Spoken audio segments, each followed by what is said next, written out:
Chapter 337 Stalemate. Chapter 337 Stalemate. Elite Coder. Feng Qiubai waved him off. Brotherly, I would never treat you as an enemy. It is the Emperor's decree, you see, to defend Dragon Cloud City's public order. I was forced to intervene the moment you attacked Regent Estate. I ask that you be sensible and let this matter rest. It would be for the best of both the Regent Estate and Luo clan, wouldn't you say?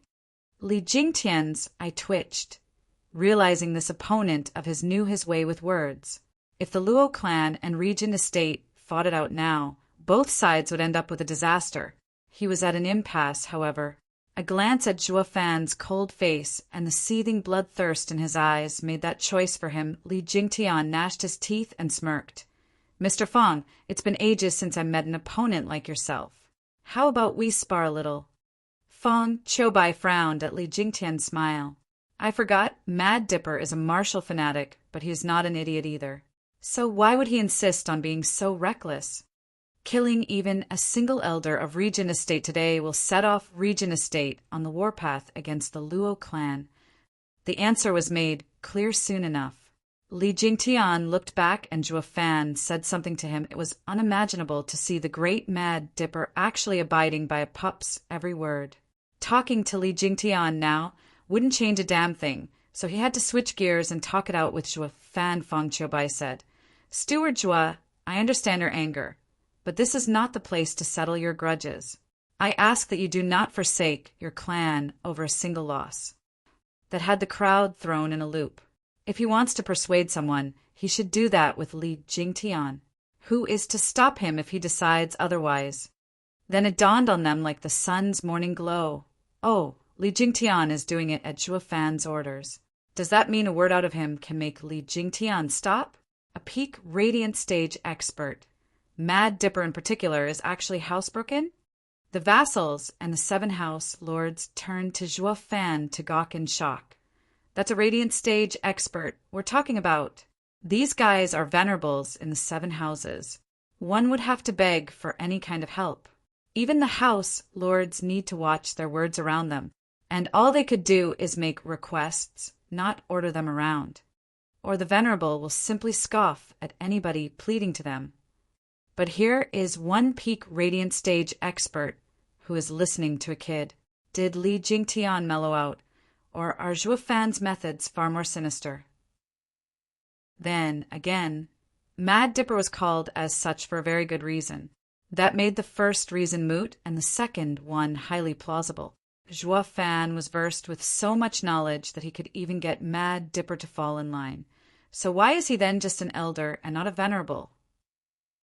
Venerables, who are on the same status as a patriarch, were above a house lord who could only order elders around. Zhuo Fan, oh Zhuo Fan, you are just a steward, so how can you tell an elder what to do? Long Yaifi, and the rest sighed watching him.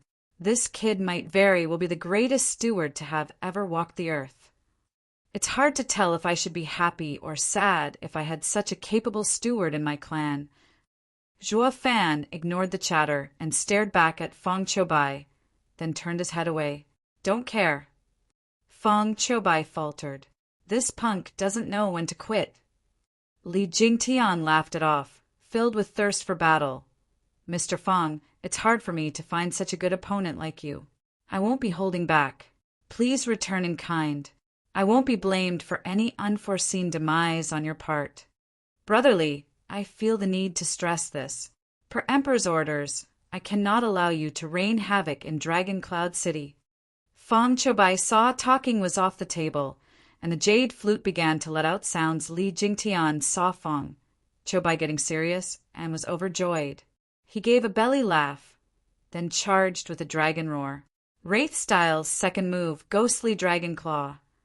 Roar. Li Jingtian was covered from head to toe in black energy, and a claw sprung out. The power it released was intent on tearing a hole in space itself. Feng Qiubai gasped.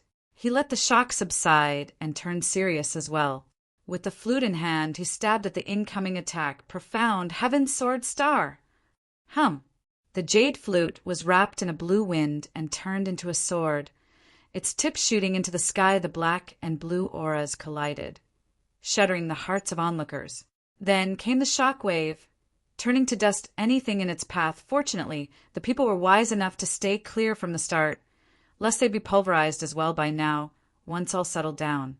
They watched on slack-jawed Li Jingtian and Feng Qiubai were staring at each other with grave faces, mere 5 meters away from each other. Jade, flute, divine, sword's hand, holding the flute trembled, while Li Jingtian's brows shook. Far more astounded, his hand was dripping blood on the ground. Elderly lost. Luo Yunchang was filled with worry. Zhuo Fan only shook his head. It's no loss, but a stalemate.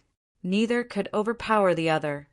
The next second, a sharp crack announced the crumbling flute falling to the ground from Feng Qiubai's hand. Feng Qiubai sighed at his loss. Brotherly, this flute has followed me for 50 years. I never thought I'd see it crumble here. Take it as me having lost by a fraction.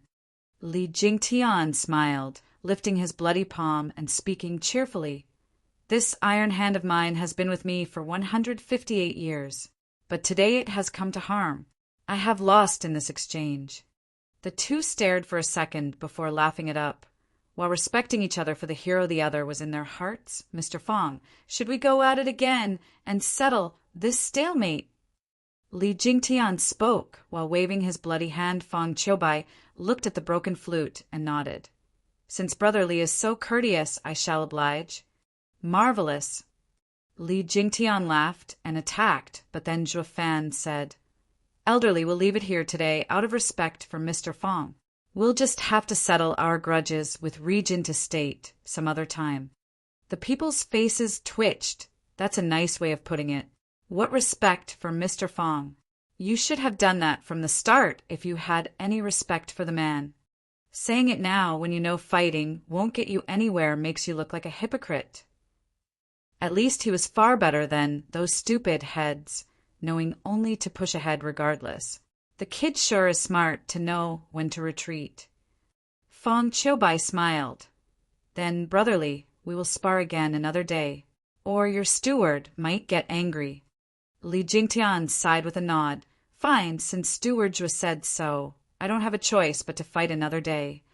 Li Jingtian cupped his hands and walked back to Zhuo Fan, while Feng Qiubai stood there with a heavy frown. He had just taunted Li Jingtian to see if he was so resolute in following the little demon's words, not expecting at all that Li Jingtian hadn't even entertained the notion of defying Zhuo Fan's orders, his reply being very calm, as if the grand mad dipper listening to a brat was the norm. Not to mention he was devoted to a fault Zhuo Fan's qualifications as king had now evolved. It wasn't as simple as drawing his peers over to his side, but included the power to rally astonishing people, like Li Jingtian under his banner. It only proved the fact that Zhuo Fan was far more worthy to be king than Huangpu Qingtian. Getting Dragon Vein's soul was a mere coincidence. He had the power to become an emperor already, but now it was also decreed by heaven itself at that moment. Zhuo Fan became the #1 threat for the imperial family in Feng Qiubai's mind. Mr. Feng, Zhuo Fan called with a cryptic smile, you were very quick in stopping Elderly. You are a true divine dragon. His Majesty made the right choice in sending you to preside over Dragon Cloud City's order. Feng Qiubai's face flushed a bit. No one but him could sense the dripping sarcasm. He's mocking me for not intervening when Huangpu Tinyuan's team attacked him before, but stepping in when Li Jingtian attacked. It was a clear sign that Feng Qiubai wanted Zhuo Fan dead. Keeping Dragon Cloud City's order was merely the best excuse at the moment. He has now taken me into account as a potential enemy. When he had Li Jingtian attack Huangpu Tianyuan, it was all to see my stance. The little demon is too outstanding. Staring at Zhuo's creepy smile, Feng Qiubai sighed. Chapter 338, Declaration of War. Chapter 338, Declaration of War. Elite Coder. On the Luo clan's way back, Zhuo Fan was the picture of calmness. Li Jingtian stuck to him like glue, creating a stifling atmosphere that no one around dared to break, and approach. Everyone watched them go in shock. Even the house lords, no one had seen it coming. A mere third-rate clan had risen to the ranks of a house the instant Li Jingtian showed up next to them. Nobody present knew a house. Except Regent Estate, of course, that had someone at the height of power as Li Jingtian had reached, a peak radiant stage expert, not to mention the set expert, could fight divine dragon Feng Qiubai to a draw. This fact only gave the Luo clan even greater importance from now on. Luo clan wasn't merely at the level of a house, but was right below Regent Estate. Any offense would be met with impunity from Li Jingtian. Annihilating their entire clan, such a thing had never been achieved in the past because of the delicate balance of power. This also did not push the other clans into a corner, but now Yuan Shan and the other houses who held a grudge with Zhuo Fan had to reconsider their approach to revenge, as the Luo clan had now become the second house under Regent Estate. Luo clan was strong, but only because of Li Jingtian alone, yet that man was strong enough to shock everyone. Luo clan slowly made their way to their accommodations in Dragon Cloud City. Zhuo Fan had a deathly look on his face that no one disturbed, and in this manner they walked further and further away. Suddenly, Zhuo Fan stopped and looked at Lung Wuchang with a sinister smile as he shouted, "Sir Lung, I admit my loss this time, but the games have just begun. Let us have a blast next time, ha ha ha." Zhuo Fan's eyes exploded with hatred, and coupled with his creepy tone, everyone's hair stood on end. Lung Wuchang's face grew graver than ever, but it only matched Zhuo Fan's bloodthirsty stare. It was Zhuge Changfeng who then said, "Sir Lung, you really kicked the hornet's nest this time, ha ha ha." Zhuge Changfeng then left with his two elders. Lung Wuchang's beard shuddered in rage. The others around him were too scared to make a peep. It was a tangle between big shots, not something they should, but in messing with the Regent Estate, would get one killed, erasing the body and clan. While pissing off Zhuo Fan, who had tormented half of the 6 dragons, none of the vassals and small clans dared to imagine, not to mention they had a peak radiant stage expert as cover, bringing them on the same level as the 7 houses under the watchful eyes of the crowd. The 2 houses had sparks flying when their gazes met. Ahehem. People in all the esoteric debates held over the millennium, the grudges aren't brought back from the competition. If the 2 houses wish to resolve their hatred, please wait for the next esoteric debate. Duge Zhantian took on an imposing stance and said, so Zhuo Fan only smiled. Lung Wuchang's killing intent never faltered. It was clear as day that no one was buying it. There were no grudges in the past esoteric debates, because the 7 houses kept appearances. While this time, Regent Estate killed the one Zhuo Fan cared about the most, Xuaningxiang, and the man toppled their future, along with 3 other dragons who the hell would wait 100 years to settle that kind of a bloody score. At least they were wise enough to let the matter slide for now, since Duge Zhantian said it, even if there was no verbal confirmation. But then a brash voice resounded. Regent Estate, listen up. From this very moment, the Luo clan and you are now mortal enemies. The crowd was in complete shock. Luo clan simply got up and broke all pretenses, falling out with the Regent Estate in the open as well as in the dark. What came next was the worst outcome. War to a clan having only one radiant stage expert. It meant death. People whipped their heads to see who was the ignorant buffoon spouting such words. What came into view was the face of a dignified youth. Luo clan's young master, Luo Yinhai. Long Yaifi, Xia Xiaofeng, and grandmother's eyes shrank, giving desperate signals to Zhuo Fan with their eyes. Luo clan going to war meant dragging them into it. As well, since they were allies, there was no hope for victory at this point. It was understandable for Luo Yinhai to be overcome by rage and make such a declaration. He may be the young master, but Zhuo Fan handled everything in the clan. His words represented the Luo clan stance. So these 3 pleaded with Zhuo Fan to think of the bigger picture. The man in question took a long look at Luo Yinhai, then smirked at the rest. What's with those faces? Is there a problem with what our young master said? Humph! The Luo clan has that name for a reason. Young master may not be the official clan head yet, but he represents the Luo clan with every word. From now on, we and the Regent Estate are at war. As the people went through endless shock, Long Yifi and company were lamenting no one took Luo Yunhai's words seriously. But all of that changed when Zhuo Fan nailed the matter in. But what's going on with Zhuo Fan? Did he really lose his mind in revenge over a girl? Huangpu Tianyuan was overjoyed. He feared the imperial family would stick its nose in again and stop them from making moves against the Luo clan, but now with the Luo clan declaring war by itself, the imperial family had no grounds to interfere. Wingay City could no longer save the Luo clan. Ha ha ha. Something must be wrong with today's kids. They are so brash and cocky. You think that a single peak radiant stage expert is enough to protect the Luo clan? Hilarious. Huangpu Tianyuan laughed. You may be able to cower the other houses, but you have another thing coming now that you've set yourself against us. Just ask the geezer next to you how strong we are if you don't believe me. You can't match our 1,000-year-old legacy. Zhuo Fan smiled. Are you sure? We'll just have to wait and see. Spinning on his heel, he kept on walking, while Li Jingtian left them with some final words. As a former venerable of yours, let me give you some friendly advice. Think long and hard before touching the Luo clan. Then he turned around and followed after the others, but his words had the intended effect, to stun Huangpu Tianyuan and his elders. As an ex-regent estate venerable, Li Jingtian knew all about its power. Yet, even so, he still judged the Luo clan to be a tougher enemy. Does that mean Luo clan is on par with the regent estate? Impossible.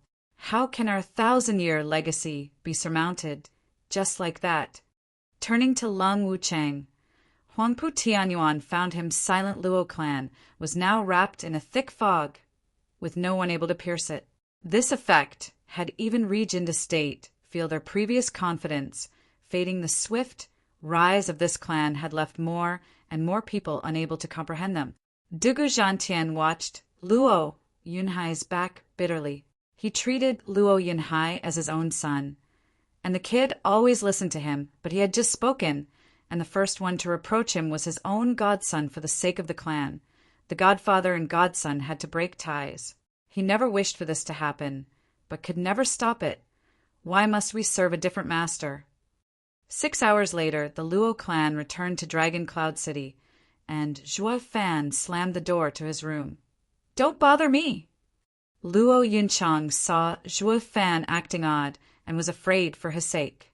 She wanted to go to him, but Li Jingtian stopped her. Luo Yunchang turned to him puzzled. Li Jingtian shook his head. Young miss, sometimes men need to be alone. Let him be. Her pure eyes shook as Luo Yunchang watched the door and bit her lip before leaving, but then a bestial roar came from beyond Zhuo Fan's door before she managed to leave. Oh! Covering her mouth, Luo Yunchang couldn't fight the tears. She saw Zhuo vent his rage for what was done to Ninger, but only now could he release some of the pain scarring his heart. The wail of agony made her heart bleed.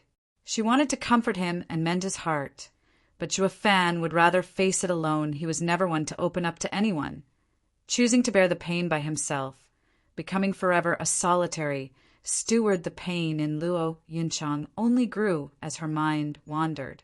The others sighed, watching over Zhuo Fan's door along with their young miss. Chapter 339, Ninger's Hope. Chapter 339, Ninger's Hope. Elite Coder. The sun fell and rose, and yet people stood still outside Zhuo Fan's door, listening to the howling growing hoarse into the night. When they finally stopped, Luo Yunchang stood with red eyes before the door, with salty tears streaming down her cheeks. Young miss, Pavilion Lord Long, and the others have come. Captain Pang bowed. Luo Yunchang frowned. They would usually send someone over, not come in person. Why at this time? Luo Yunchang merely glanced at Elder Li, who had his eyes closed next to her, and she knew. Humph! What noble houses! They're all clinging to another's power. Because Li Jingtian's display of power yesterday shocked them all.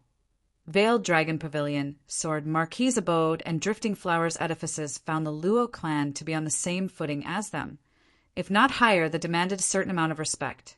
So they lowered themselves by coming in person, otherwise they wouldn't be caught dead going to a third-rate clan, even at Zhuo Fan's urging Captain Pang show them in. Luo Yunchang held her head high, benefiting from their newfound status. Captain Pang bowed. Understood. Captain Pang soon arrived with the 3 house lords and their entourage. Luo Yunchang bent her waist slightly in greeting. House lords, please forgive me for not welcoming you in person. No need, no need. How is Steward Zhua? Grandmother didn't care at all, only eager to know about his situation. Luo Yunchang sighed as she glanced at the sealed door. This bothers me as well. He's been cooped up for an entire day, while I am here by myself with worry. The 3 house lords were startled, but then saw Mad Dipper guarding the door with closed eyes. The 3 greeted, Hello, elderly.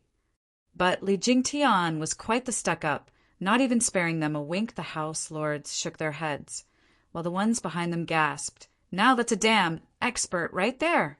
He's so cool to act all self-important and rude to even the noble house lords. Yesterday's event was yet to fully sink in. A man of such power was willing to listen to Zhuo Fan's every word. Long Jiu, Long Kue, and the rest knew Zhuo Fan fairly well, and saw his potential before anyone else.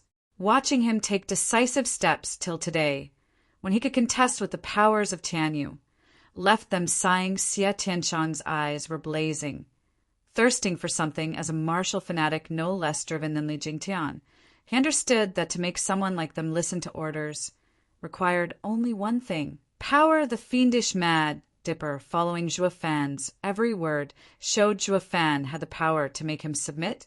Xie Tianshang's respect for the steward shot through the roof then and there, bordering on worship. The house lords looked at each other, but only grandmother spoke. Young Miss Luo, would it be possible to see Steward Zhua? We have matters to discuss. I'm afraid not. It's best that we wait for him to calm down and rest. I will relay your message when he comes out. Luo Yunchang glanced at the door with a shake of her head. The 3 frowned. When Zhuo Fan was off doing God knows what, they had no choice but to discuss things with this lass. Now that the man of the house was back, of course they'd only want to see him. Now more than ever, when it concerns the safety of their houses, how could they simply leave it in the hands of a girl? But looking at Mad Dipper, they didn't say anything. With that fiend watching the door, they won't even get to touch it. As the 3 house lords were internally debating, a white figure walked out from behind. Chu Qingqing. Edifice Lord Chu, what are you doing? Luo Yunchang frowned, seeing her going for the door. Chu Qingqing rested her dainty hand on it and said, This is between me and him. I ask that young Miss Luo does not interfere. And then she continued walking. To Luo Yunchang's distress, Luo Yunchang couldn't stop her, but a thick arm blocked her advance. Li Jingtian's eyes were still closed, but his voice was firm. Steward Zhua needs rest. Without his explicit approval, you can't go in. Or would you like me to stop you, even if I have to pick on the weak?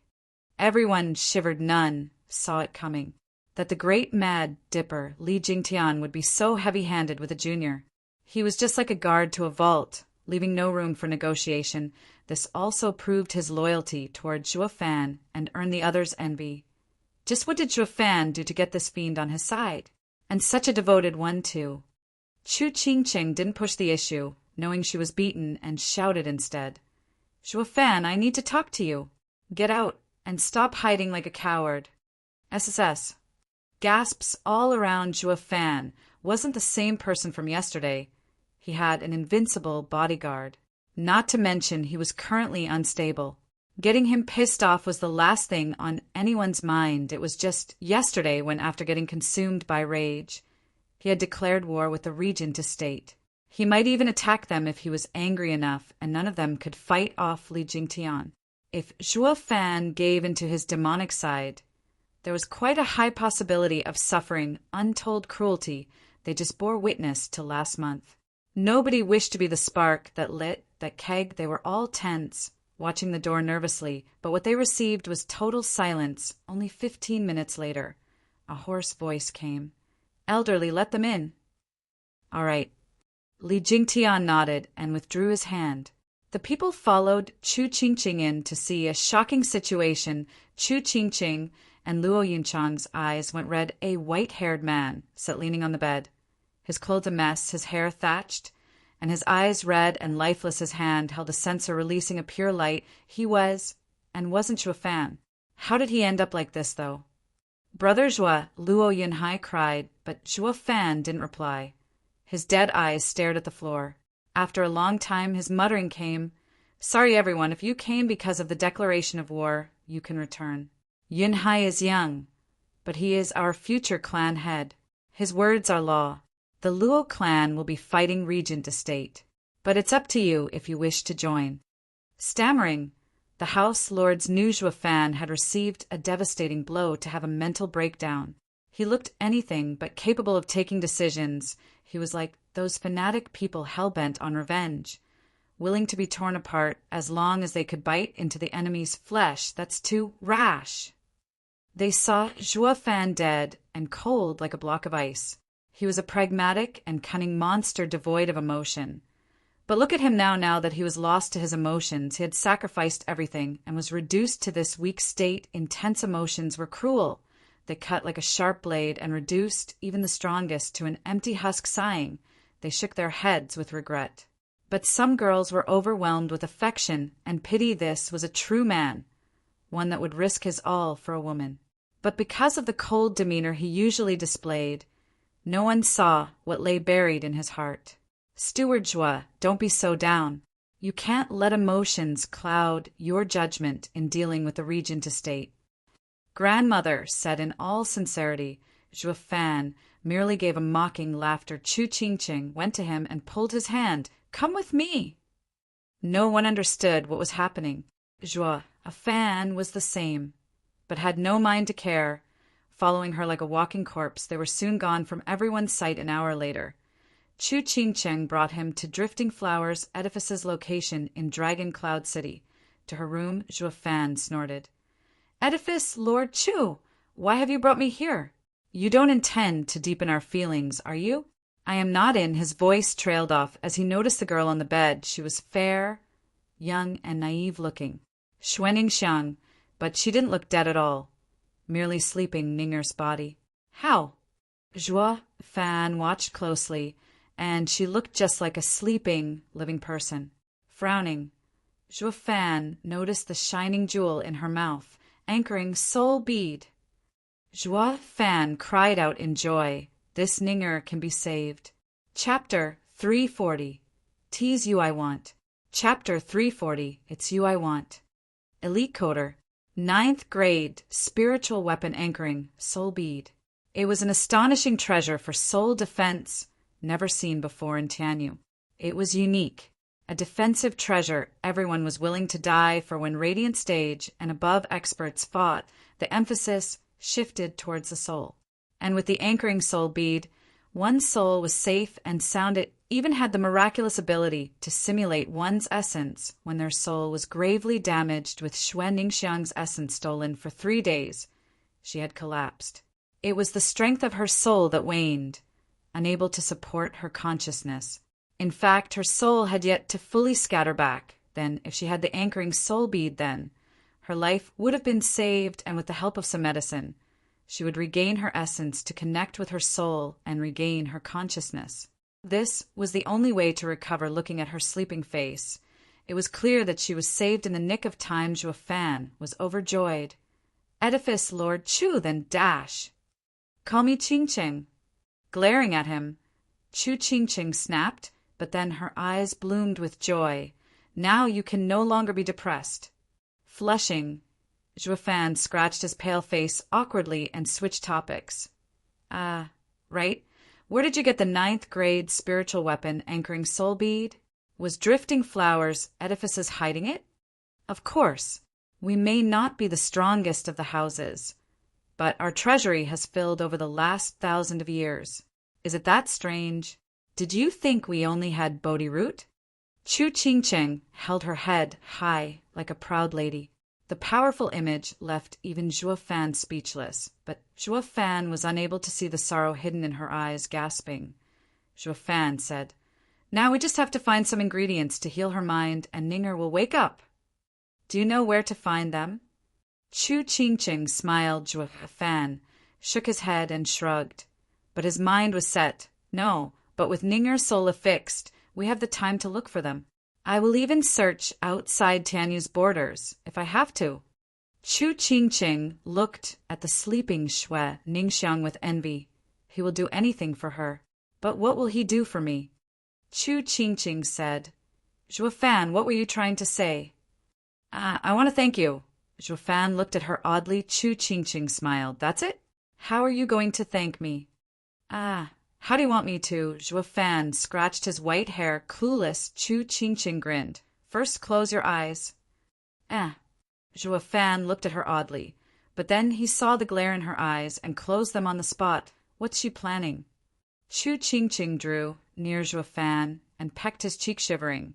Zhuo Fan was about to open his eyes, but only heard Chu Qingqing's soft voice in his ear. Don't look! Zhuo Fan snapped his eyes tighter than before with a graceful smile. Chu Qingqing rested her head on his shoulder and whispered, Hold me! Zhuo Fan's heart thumped, freezing for a moment, but he did embrace her lovely body in the end held close to his chest. Chu Qingqing's soft and peaceful voice came. I want to go back to the time we spent in the rundown house in Drifting Flower City. Just the two of us. Zhuo Fan, you are not allowed to think about other girls at this moment, even Ninger. Zhuo Fan shuddered and bobbed his head without realizing this. The two held each other with closed eyes as their mind drifted to those peaceful days after a long time. Chu Qingqing opened her eyes and flicked his forehead with a smile. Now you can open them. Zhuo Fan showed a pair of dazed eyes. Upon seeing the perfect beauty in front of him, his heart felt lost. He didn't want to wake up as his hands still held her delicate waist for a long time, boring holes into him with her eyes. Chu Qingqing giggled. What's wrong? Are you regretting it now? Too late. That's the last time. From now on we are mere associates. Later you will stay with Ninger and I'll lead Drifting Flowers edifices. We will never cross paths again, lest we be led astray. That's what I want as well, ha ha ha. Laughing dryly, Zhuo Fan scratched his head awkwardly, but his heart still had the same sense of loss as before. He wanted to only be cordial with Chu Qingqing, but after her request, he felt unwilling. Men are so despicable. But since when have I become despicable? Zhuo Fan shook his head. Chu Qingqing said, Zhuo Fan, you should go back. Perhaps you will soon find the way to save Ninger. Zhuo Fan looked at her puzzled. What's up with her?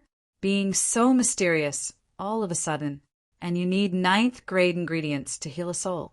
How can it be so easy? Or is it her way of telling me to shoo off? Probably. Since she dragged me here, and also the one to initiate the kiss, kicking me out could only be her as well. Really, unlike men, women make no sense at all. Zhuo Fan shook his head and sighed inside, then Qingqing goodbye. Zhuo Fan walked out. Chu Qingqing watched him go with glistening tears falling down. Whoosh. A shadow landed behind Chu Qingqing. Girl, remember our deal. When she wakes up, everyone and everything here will no longer concern you. I know. I'm fine as long as I could see him. Chu Qingqing bit her lip. The shadow vanished once more. Zhuo Fan was walking down the street, his mind playing Chu Qingqing's odd words over and over again. Just then, a whisper sounded in his ear. Kid, if you want to save the girl, come 50 miles south of the city in the forest.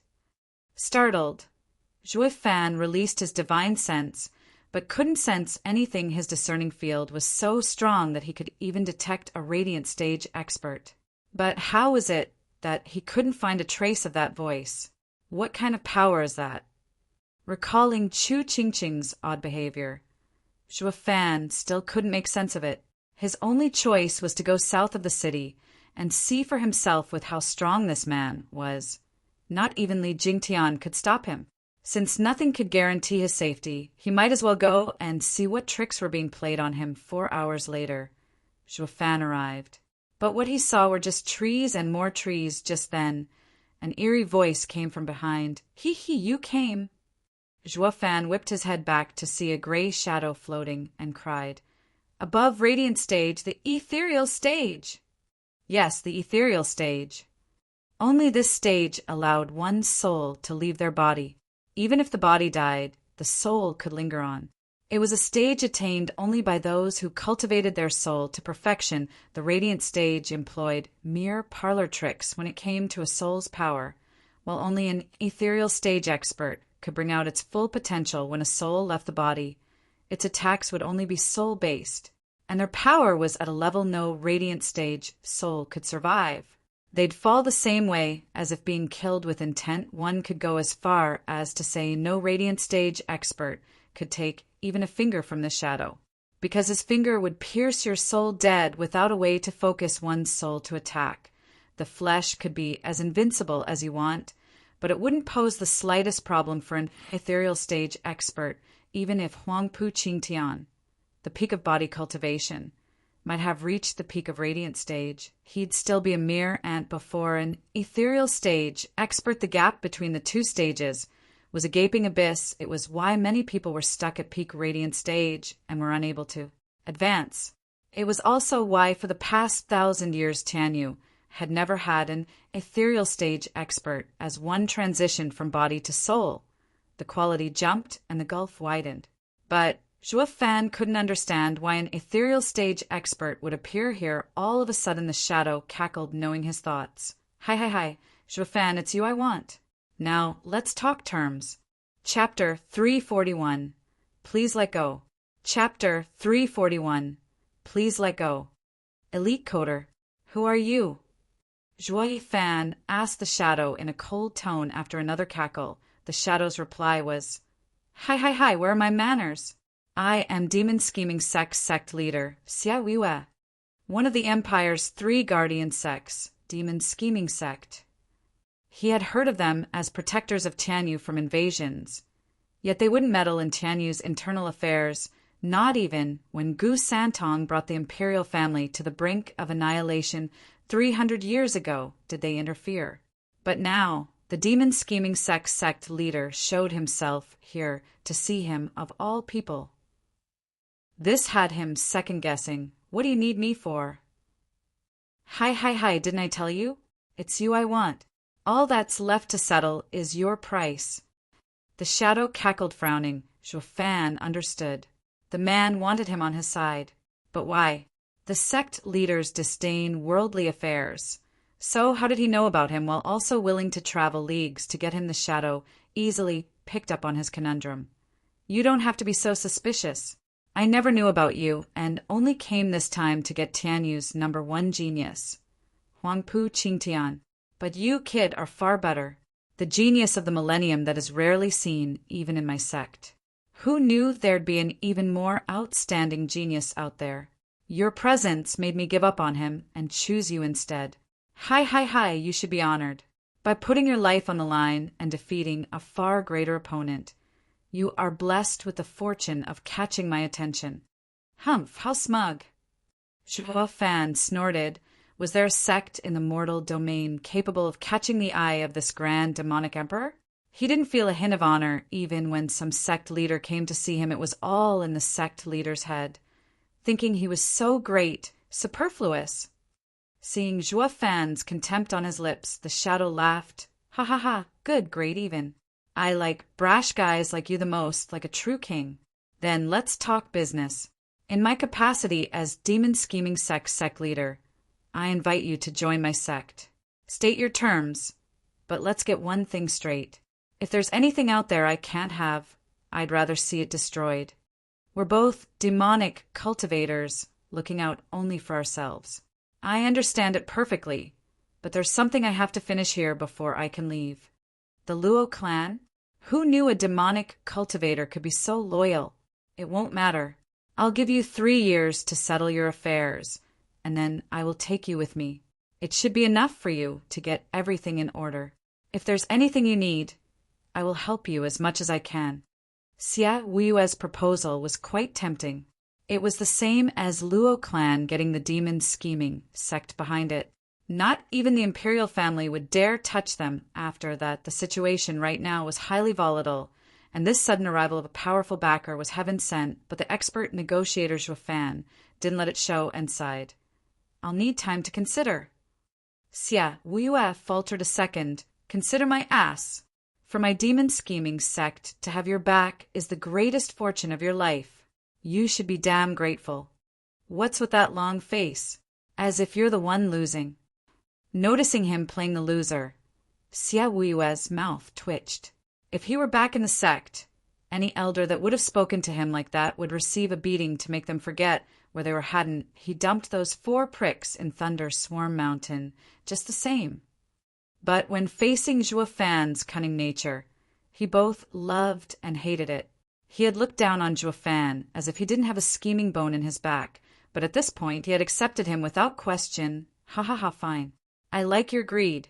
The stronger you are, the greedier you can be. What I said just now was a welcoming gift to the sect, not a term. Now, speak what you want. Zhuo Fan smiled. Don't you know already? Save that girl. Xia Wuyue laughed.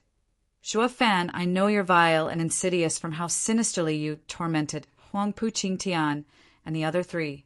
Who knew you still had a soft spot? But I hope you won't enter the sect with such a weakness. We, demonic cultivators, are dead the instant we let emotions take hold. I don't want to destroy you, nor see the sect fall. Have I made myself clear?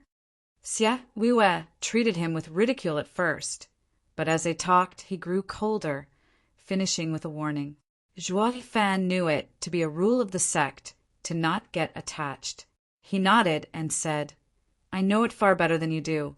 This will be the first and last time. All right then. Whoosh!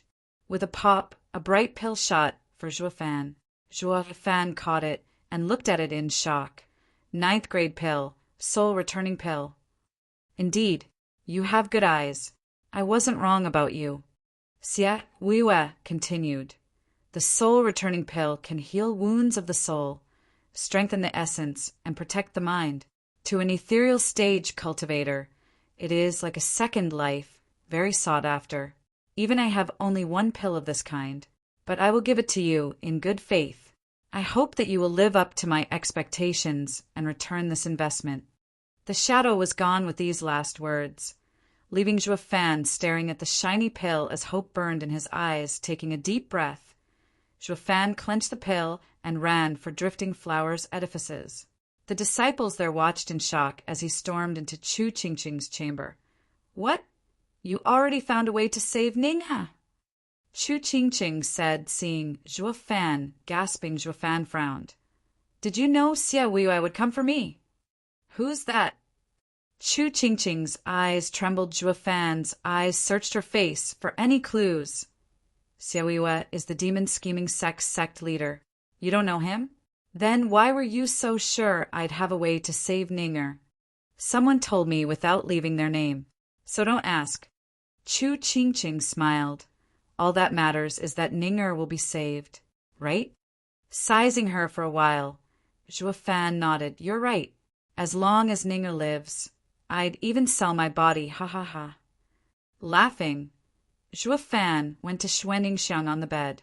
He took the anchoring soul bead out, then returned her essence before feeding her. The soul returning pill ripples passed all over Ninghe's body, and the spiritual energy also gathered within her in waves, reshaping her soul. Zhuo Fan sighed.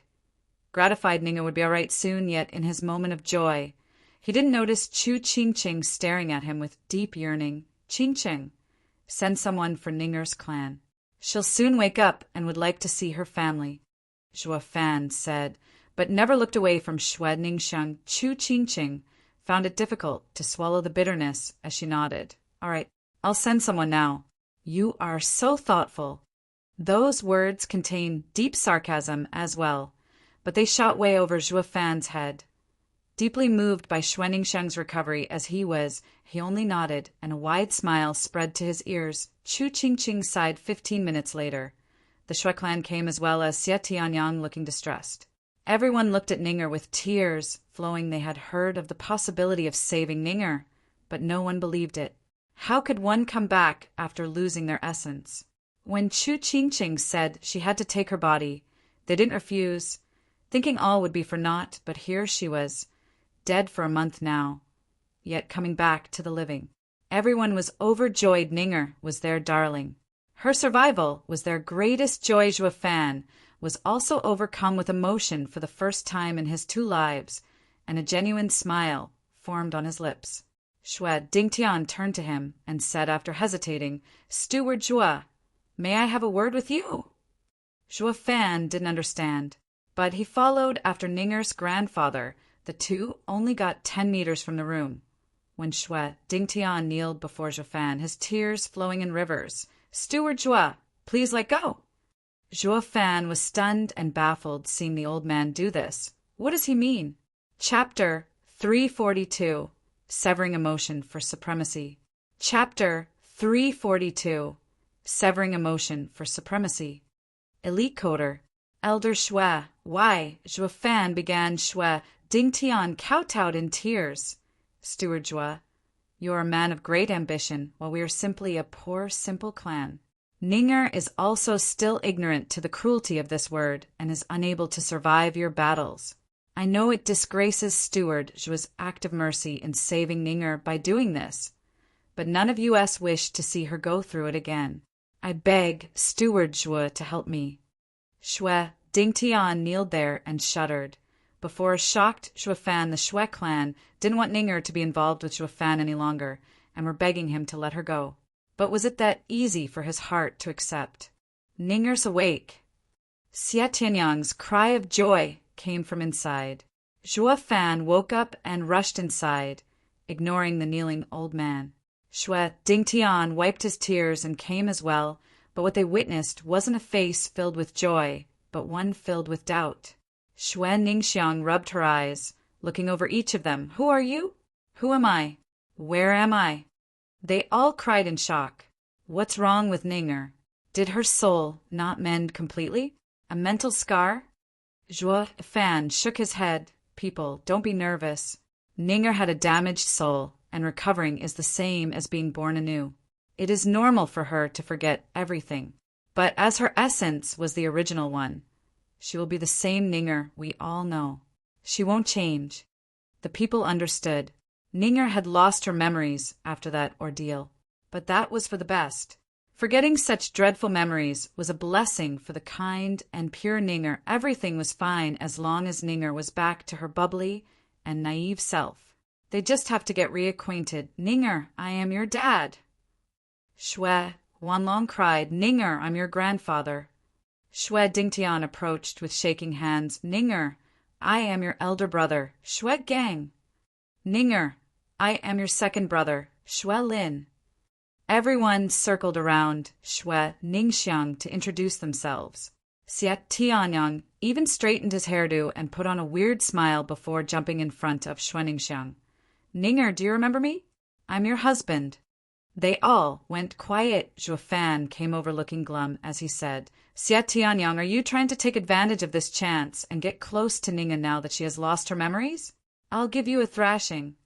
Xie Tianyang rubbed his head. "Ha ha ha, Ninger don't mind it. It was only a joke. Actually, I am your childhood sweetheart and fiancé." Xie Tianyang proceeded with his shamelessness. Everyone rolled their eyes. Fan's fist crackled. "Xie Tianyang, get the hell out. I promise not to kill you much." Xie Tianyang glared at him, but then closed his mouth. He was crystal clear that there was no chance of beating Fan. "Ha ha ha, coward." Seeing his sullen face, Ninger giggled as she showed a bright smile. Xie Tianyang wasn't about to accept it. "Who called me a coward? I can't beat him, but for you I will still fight him." Xie Tianyang rolled up his sleeves and went with Fan outside to start the duel. Ningxiang waved. "Wait, why are you picking a fight if you can't win? Please don't take my joke to heart. I didn't mean it. I don't want to see you hurt over something so meaningless. Ninger, you're still the same. You may have forgotten me, but you're so kind and caring.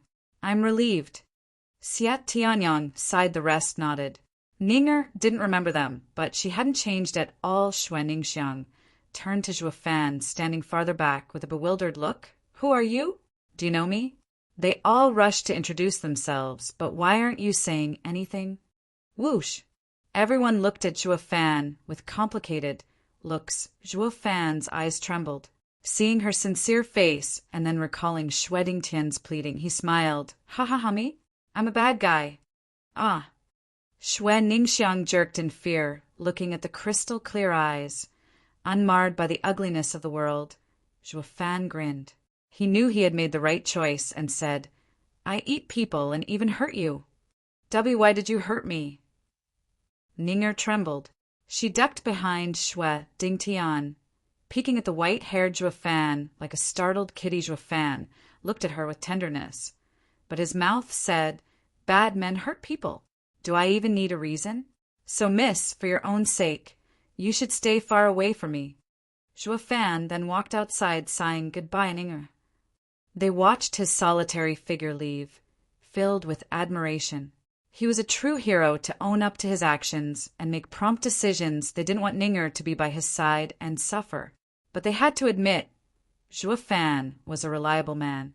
Xue Ningxiang saw him go, and for some odd reason she felt pain in her chest. Why does my heart ache when I see this bad man? Hey, bad men only know how to cause pain, Ninger. Just forget it. Xie Tianyang gave a rushed explanation. This was for the best. With Zhuo Fan letting her go, Ninger could now return to living a normal life. If the two got close again, Xie Tianyang wasn't afraid of being smacked around, but he could never stand for Ninger being used again and turning expendable simply to constrict Zhuo Fan. Xue Ningxiang nodded. The passing Zhuo Fan already forgotten as she laughed along with her relative. Zhuo Fan stood outside and listened to the laughter. He closed his eyes, neither happy nor sad. This is for the best. An hour later, Xie Tianyang came out of the room and sighed at the bleak figure. Thank you. What thanks? We had the same intentions, right? Zhuo Fan looked ahead as he said, nodding. Xie Tianyang walked before Zhuo Fan and placed 2 items in his hand. Zhuo Fan trembled, sighing. Xie Tianyang looked downcast. Forgive me. I shouldn't do this to a brother, but Ninger, you want to break all ties with me? The 2 thunder rings shook in his trembling hand, nodding. Xie Tianyang sighed. We are cut from a different cloth than you. You want to fight for supremacy in this world, while we merely drag along with our meager existence. We do not want glory, nor do we want you to disturb our peaceful life. I have spoken with the Xue clan. Tomorrow I will take them to a remote place in the mountains and never come down. I no longer want to be Sword Marquis Abode's second young master. Few are like you, to sacrifice so much for another. Tightening his hand, Zhuo Fan said evenly, I hope you live a happy and peaceful life. I wish you the same, for one day to lord over all and be remembered for eternity. Grinning, Xie Tianyang said, All right, let me give one last hug to the man who I shared life and death with. After we part here, we will become total strangers. Xie Tianyang squeezed Zhuo Fan into a bear hug as Zhuo Fan just stood there. Xie Tianyang then returned back into the room. Neither looked at each other. With all ties broken, Zhuo Fan. Did Xie Tianyang give you the rings? Chu Qingqing asked, nodding. Zhuo Fan looked at the flickering thunder rings in his palm with pain. Qingqing, you were right. A cold and heartless man like me doesn't deserve a woman's love, nor to have a sworn brother. I am destined for loneliness. No. Chu Qingqing was about to explain, but Zhuo Fan tightened his fist and threw the rings as his gaze steeled. From this moment on, my eyes shall only have the world in sight. Zhuo Fan walked home, his eyes no longer hesitant. Chu Qingqing saw where the rings fell and sighed, seeing Zhuo Fan's cold back. Did you know you're not at all lonely? Chu Qingqing flew towards the rings. Chapter 343. The Grand Scheme of Things. Chapter 343. The Grand Scheme of Things. Elite Coder. Zhuo Fan returned to the Luo clan in the evening. The whole day had passed, yet grandmother and her other 2 allies remained, waiting for his return. Seeing them, Zhuo Fan washed away any dejection he had and cupped his hands. House lords, I had some matters to tend to, but we can talk now since they are over. Everyone looked amazed at Zhuo Fan. Chu Qingcheng dragged away with her, and the one that had returned were totally different. He was back to his swift and decisive self, without a hint of grief. What's going on? What did Chu Qingcheng do to get him back? The Luo clansmen saw him looking thin, but his bright eyes let them know that he had pushed through the haze. They were overjoyed, Luo Yunchang especially. She didn't get along with Chu Qingcheng, but she was at least grateful the woman got her Zhuofan back to his normal self. Zhuofan, why you had me worried sick? Luo Yunchang came to him in tears. Zhuofan smiled. It's all in the past. Zhuofan turned to the three houses. People, I know what's on your mind. You fear that our declaration of war was impulsive and would ruin everything. But I will tell you that the faster we dispense with this charade with Regent Estate, the faster we can grow. They were all startled. The 7 houses were at peace until now, all because of pretense. But once the war broke out, the dead would pile up just like they did 1,000 years ago. Their houses were in danger of annihilation. How were they going to grow after that? Zhuofan had a cryptic smile in reply to their thoughts. In fact, the world hasn't really changed. War and peace shift places, just like yin and yang. War does not mean the absence of peace or suffering. It all moves according to the bigger picture. The situation will change after the esoteric debate. You need to consider what happened in the esoteric debate and the changes in our enemies. The best choice right now is to fight Regent Estate. They all entered deep thought, mulling over his words then. The 3 house lords' eyes brightened, and they nodded. I see. Steward Zhua wants to turn it into a 3-way confrontation. But where do we find the power to fight Regent Estate to a draw? Grandmother asked. Zhuofan smiled. Do you remember my words? In 10 years, you will see a brand new Luo clan. But I no longer need those years, as I can show you a powerful ally in the form of the Luo clan already. Don't worry, we will restrict the Regent Estate without a doubt. The House Lords found it hard to believe Zhuofan's bold proclamations. He just said that the Luo clan had the power to challenge Regent Estate alone. But how? 8 years couldn't compare to 1,000 years' legacy. It was normal for Zhuofan to create miracles. But to grow a clan to such a height so fast was impossible. But when they looked at Li Jingtian, they felt quiet was there something he couldn't do after he turned a peak radiant stage expert into an elder. They had now changed their thinking and were looking forward to seeing how big of a shock would the Luo clan give. The next time they appeared along with their entire might the 3-house lord side. Zhuofan is truly astonishing. Ha ha ha. Since Steward Zhua is certain of success, we will make preparations and move according to your instructions. I have to admit, when I saw Steward Zhua taken over by rage, I never expected you'd still be capable of deep thinking. I am in awe. Grandmother praised Zhuofan, returned her gesture. Grandmother exaggerates. The 3 houses took their leave. Besides the 3 house lords, everyone else was in the dark about what just happened. Father, why didn't I understand a thing you guys talked about? Long Xingyun asked. Long Yifei smiled as he lifted his head in pride. Boy, this concerns the grand scheme of things. If you could understand it, you'd have been the next house lord by now. Long Xingyun was shocked. It contains such profound topics? That means Zhuofan could understand it, while we had to be reminded. Won't that mean? Zhuofan is a truly rare genius. I can't help but wonder where he comes from. Such a young lad with such a wide gaze that not even we can match. No wonder Lung Wuchang fell for his handiwork. Long Yifei sighed in amazement. Long Xingyun had admiration as well. They were peers, yet Zhuofan was far stronger than any of them. After the houses left, Luo Yunhai asked, Brother Zhua, I made the declaration of war yesterday. I was overcome by anger from their insidious nature in dealing with you. But I had never imagined it would have so many implications. Ha ha ha, if you knew, you'd already be clan head. Zhuofan then turned serious. Yunhai, following Dugu Zhantian has sharpened your senses and familiarized you with war tactics, all for this day. But this has only made you a talented general and not good enough to take on the clan's burdens.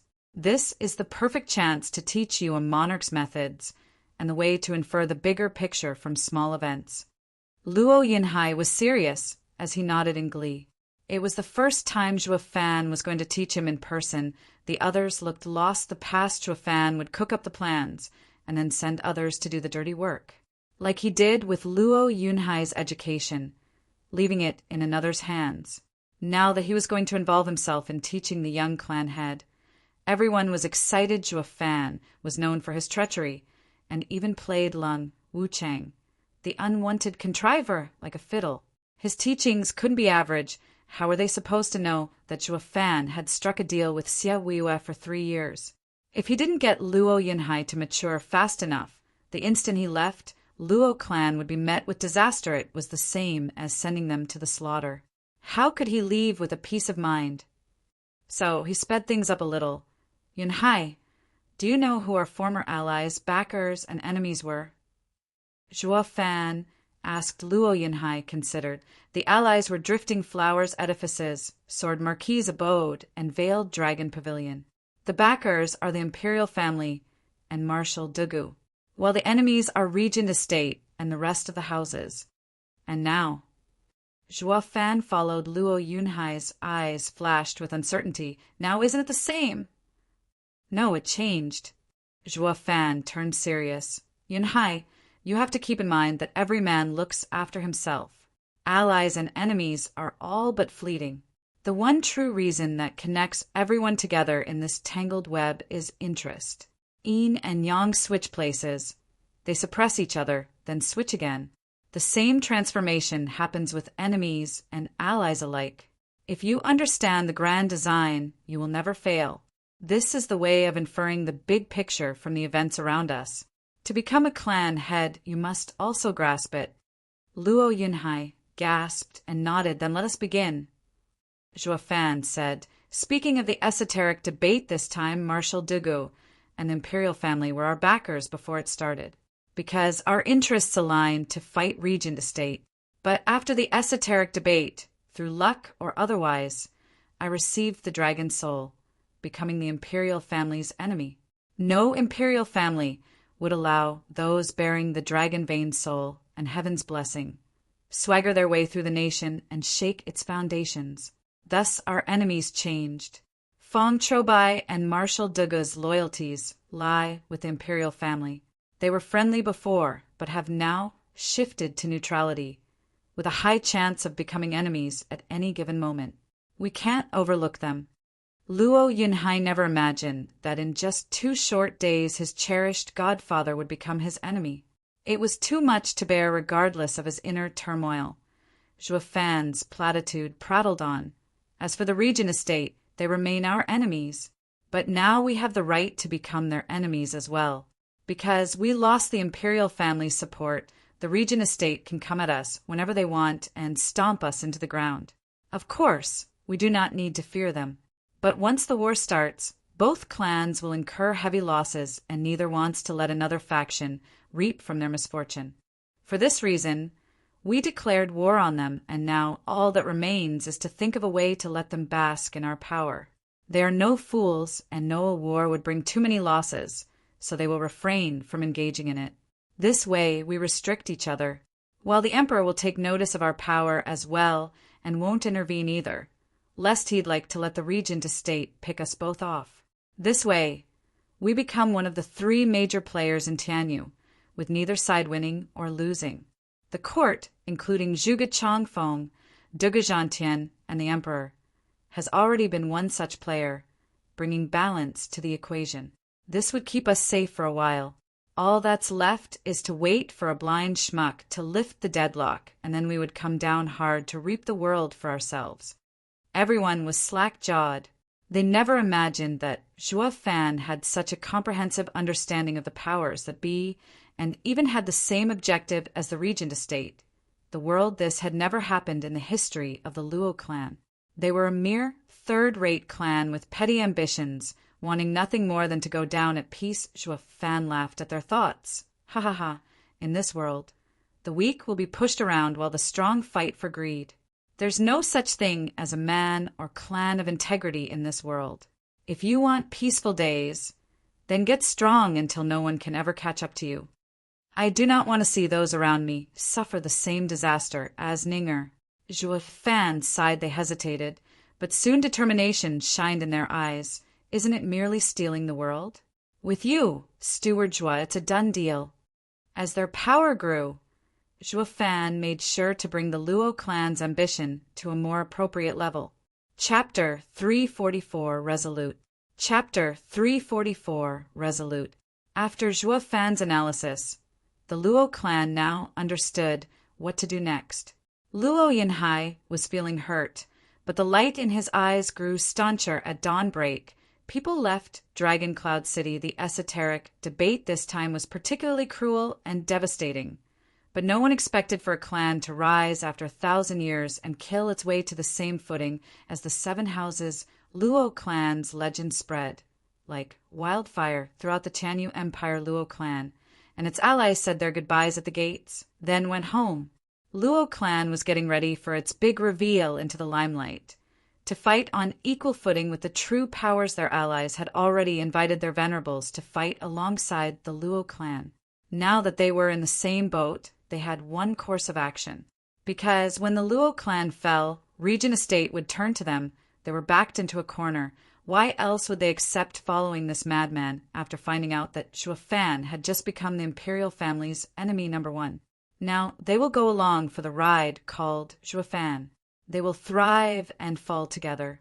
Neither one could abandon the other. Dugu Zhantian patted Luo Yunhai's shoulder with a hard face. Yunhai, won't you join your godfather in battle instead? Godfather, you still have the other 4 to help you, but I am the Luo clan's only heir. I can only go with my clan. Please forgive me, godfather.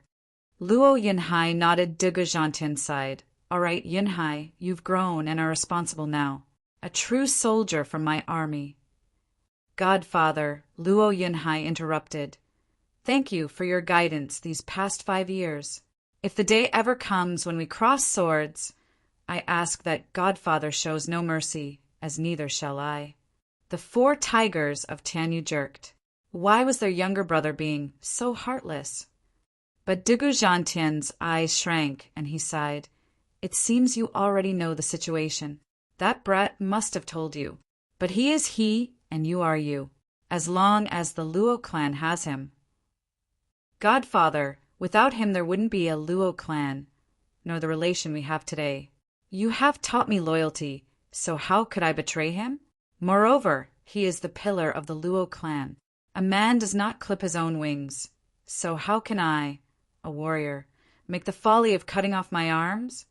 Dugu Zhantian nodded and laughed. You are indeed my godson, both righteous and loyal. It will be my pride and joy to meet you on the field. Dugu Zhantian smiled and turned. Yunhai, we may be on opposite sides, but our bond will never change. Take care, godfather. Luo Yunhai watched the imposing back and banged his head on the pavement 3 times. As for the 4 tigers, they were totally lost. What is going on? Why are they suddenly saying goodbyes? Not far. Chu Qingqing had Luo Yunchang called to the side. Young Miss Luo, Zhuo Fan will be in your care. That has never changed. What should he be in your care?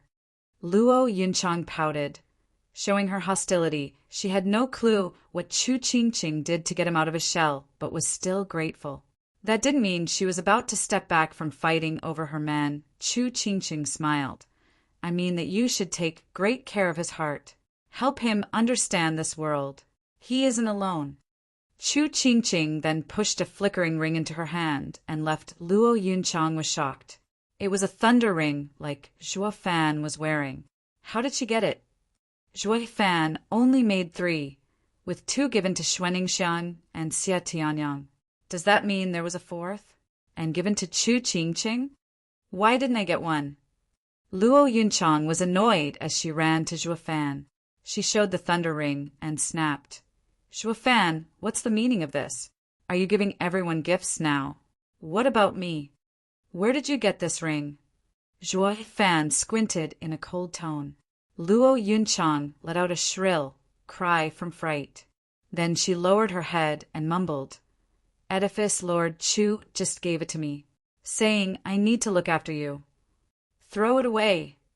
Zhuo Fan cut her off. Ninger and Xie Tianyang have broken ties with me. I don't need these baubles anymore. Zhuo Fan set out with the rest of the Luo clan. Captain Pang rushed to Luo Yunchang as her guard trembling. Luo Yunchang now understood Chu Qingqing's meaning. Xie Tianyang and Ninger broke it off with Zhuo Fan. She knew how close the three of them were. For a lone wolf like Zhuo Fan, it was a rare friendship, but now the two had left him and he had truly become alone. Luo Yunchang looked at the thunder ring and put it on as the light in her eyes changed. In a lush forest, a black-clothed man looked towards the leaving Luo clan in the distance with a savage glint. Upon closer look, one would recognize him to belong to Hell Valley, wretched Luo clan. You actually have a peak radiant expert. At this rate, we will never be able to deal with them. The fifth elder gnashed his teeth. Yuan Shan's eyes were cold. Fifth elder, don't let anger get to you. Even without Li Jingtian, Zhuo Fan still wasn't one we could handle. Have you forgotten? He actually bit Huangpu Qingtian to death.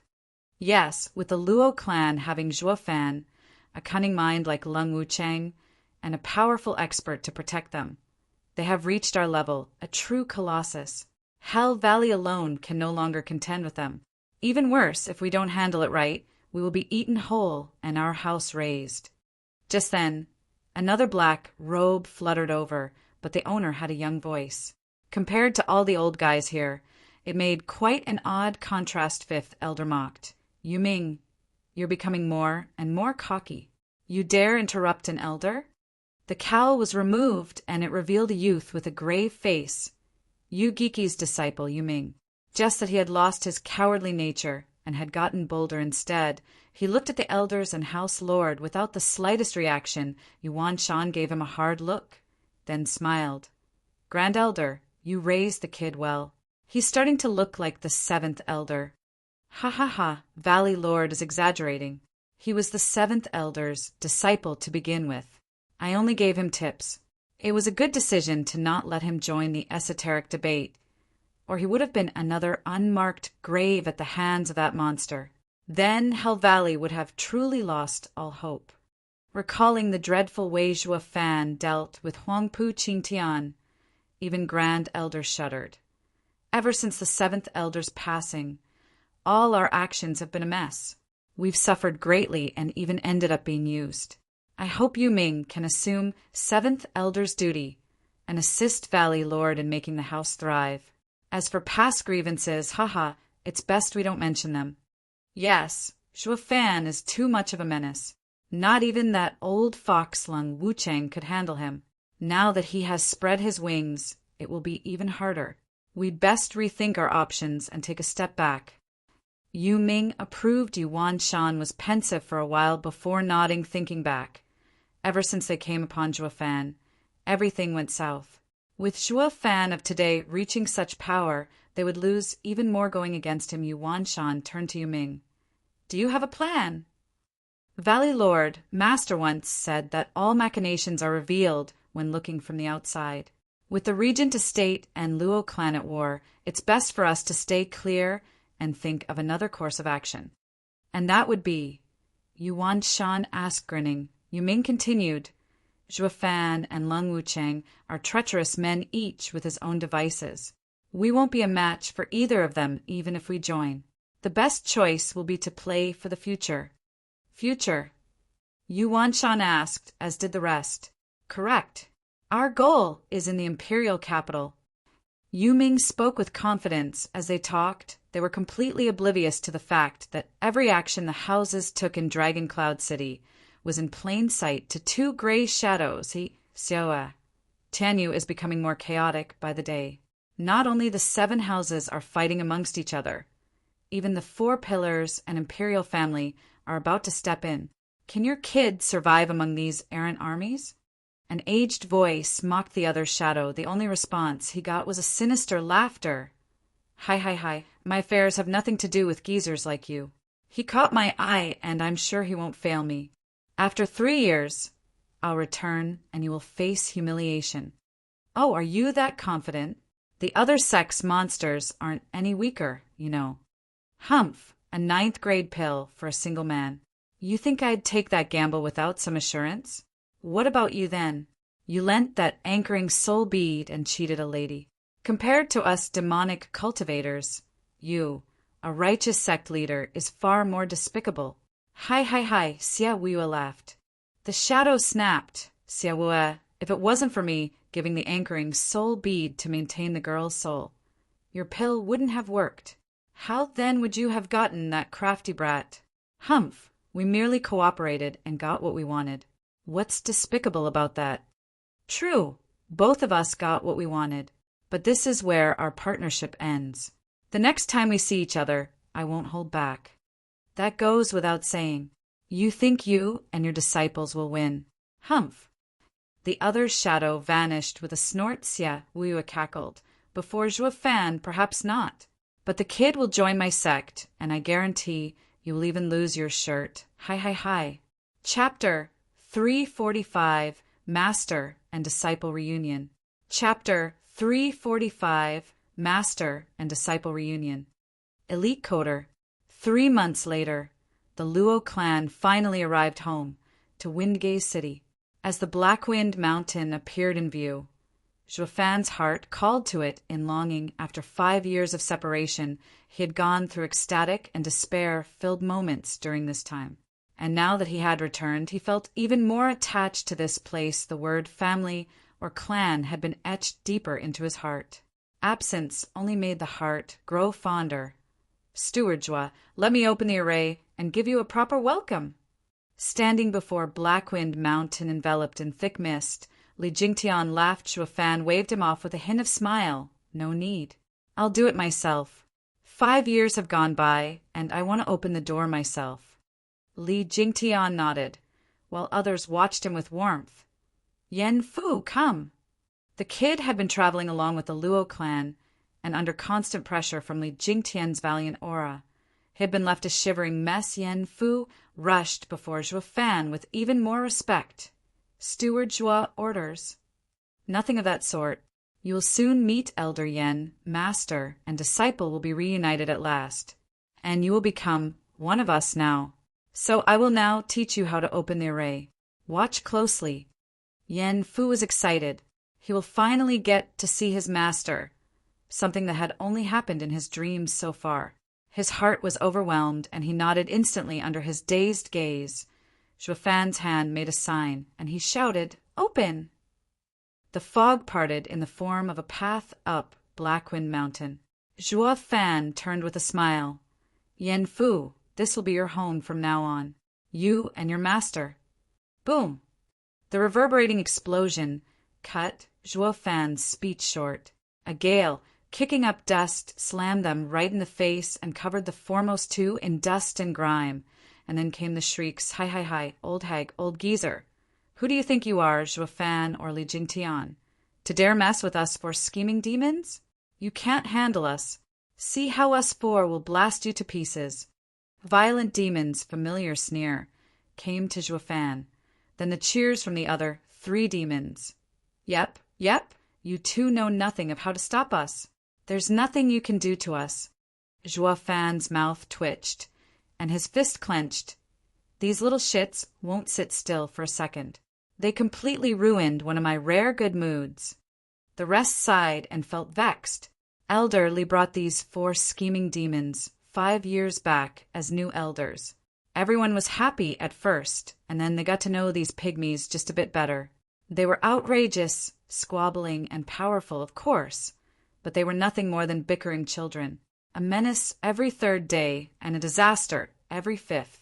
These guys almost had the entire Blackwind Mountain run into the ground with their toying. Even after Li Jingtian's heavy-handed punishment, it only took a day after his departure for them to start cursing him, and the 2nd day for their demonic minds to cook up new mischief. Everyone knew this was Li Jingtian cheating the 4 into thinking that he knew the way to control the bloodworms and make them fall in line. Or hell would have broken loose. Stewardwa. Yen Fu pointed at Blackwind Mountain with a sunken face, as if to say, "Why is this home of yours not one bit peaceful?"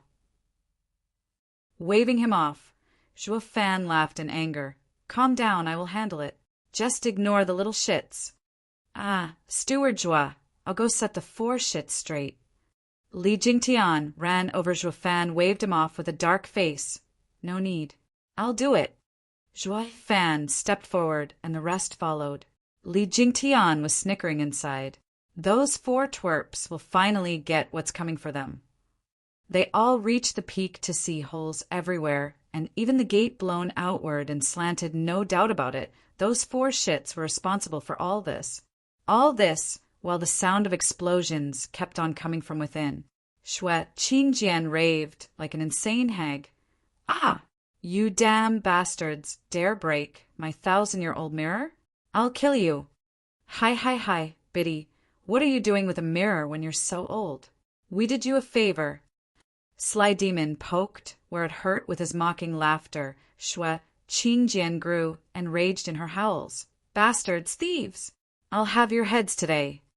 Qingjian, stop wasting time with them and use life and death art. Qiu Yanhai's own raving voice came. Li Jingtian paled him, and the two had sparred quite often, and he knew of the power behind that art. It could blast 10 Radiant Stage experts into dust on the spot. All he could do was turn tail with the two using life and death art on the 4 demons. They'd blow Blackwind Mountain sky. Hai Li Jingtian rushed. Steward Zhuo, I'll stop them. No need. A vein popped on Zhuo Fan's forehead as his finger trembled. Those 4 demons were wrong in the head from the start. There's no point arguing with them. But were these two so quick to lose themselves? Humph! They need to be taught a lesson. Zhuo Fan's hand signal changed, and 4 blissful heart-rending wails came from within. Music to the ears of every Luo clansman. What's going on? My belly hadn't hurt in 5 years. What's with the sudden cramp? Violent Demon rolled around, followed by 5 others. I know, it's the bloodworms. That damn Li Jingtian is back. Sly Demon cried. Shui Qingjian and Qiu Yanhai collapsed as they cursed. Dumbass, you still don't know that the old man conned you? He is a victim too, and doesn't know how to use the bloodworms. Or you'd think all the chaos you caused 5 years ago would only result in some scolding. What he played us. Violent Demon roared. Bloody bastard. That old fogey dares to play the demonic hero quartet? I'll tear him a new one if it's the last thing I do. Hold on, if he didn't do it, then why do I feel cramps all over and can't even move? Humph, morons, do you even need to ask? Who in this world has such cruel ways? Shui Qingjian was sweating and her eyes jerked in fear. The kid's back! What kid? The 4 scheming demons asked together. Then a prideful voice echoed. Correct, I have returned. So listen up. Zhuo Fan walked into the rundown place with fire in his eyes. The 4 scheming demons wailed. Ah, a ghost! Zhuo Fan's face twitched, but he took it in stride. Shui Qingjian howled and begged. Steward Zhuo, the 4 little shits did it. It's not us who started it. But Zhuo Fan walked right past them. Li Jingtian's side. You guys, how can Steward Zhuo not know that the 4 demons are behind it all? But you two should never ever think about using life and death art here. Are you planning on wiping out the Luo clan? Steward Zhuo just came back and was in a rare good mood. But we were only talking about it, not meaning to use it. The old pair grew frantic and looked hurt. They now looked to see Luo Yunchang pass them. They grabbed onto their final hope, young miss. Luo Yunchang knew their intention and nodded and gave a thumbs up. No worries, leave it to me. The two were in deep pain, but felt relief. We haven't spent all that time with the young miss for nothing. She comes through for us when it matters. In the hall, Zhuo Fan took the main seat and saw no one inside, not even guards. Those 6 must have scared them off. As the others came in, Zhuo Fan had Captain Pang look for Yen Song while Captain Pang ran along. Luo Yunchang pleaded the old couple's case. Zhuo Fan knew they were innocent, only incited by the pygmies. Not even he could quell his rage when dealing with those freaks, not to mention others. So with another sign, the couple was released from their torment. The two came to the hall and bowed to Zhuo Fan, giving a look of gratitude to Luo Yunchang. Luo Yunchang gave Xue Qingjian a cheering gesture. Sister, we look after each other. The females in the Luo clan were few in numbers, and with Xue Qingjian often spending time with Luo Yunchang. Their age may be different, but the two were now practically sisters. Yen Song had heard of Yen Fu's arrival and rushed to the hall. He first bowed to Zhuo Fan, then looked with joy for Yen Fu. He soon found him disciple. Yen Song's mouth trembled from the overwhelming emotion. Yen Fu was stunned. He looked at him long and said, "Why, you're my master." "Ah." Yen Song slipped for a second, then smiled. "Ha ha ha, of course.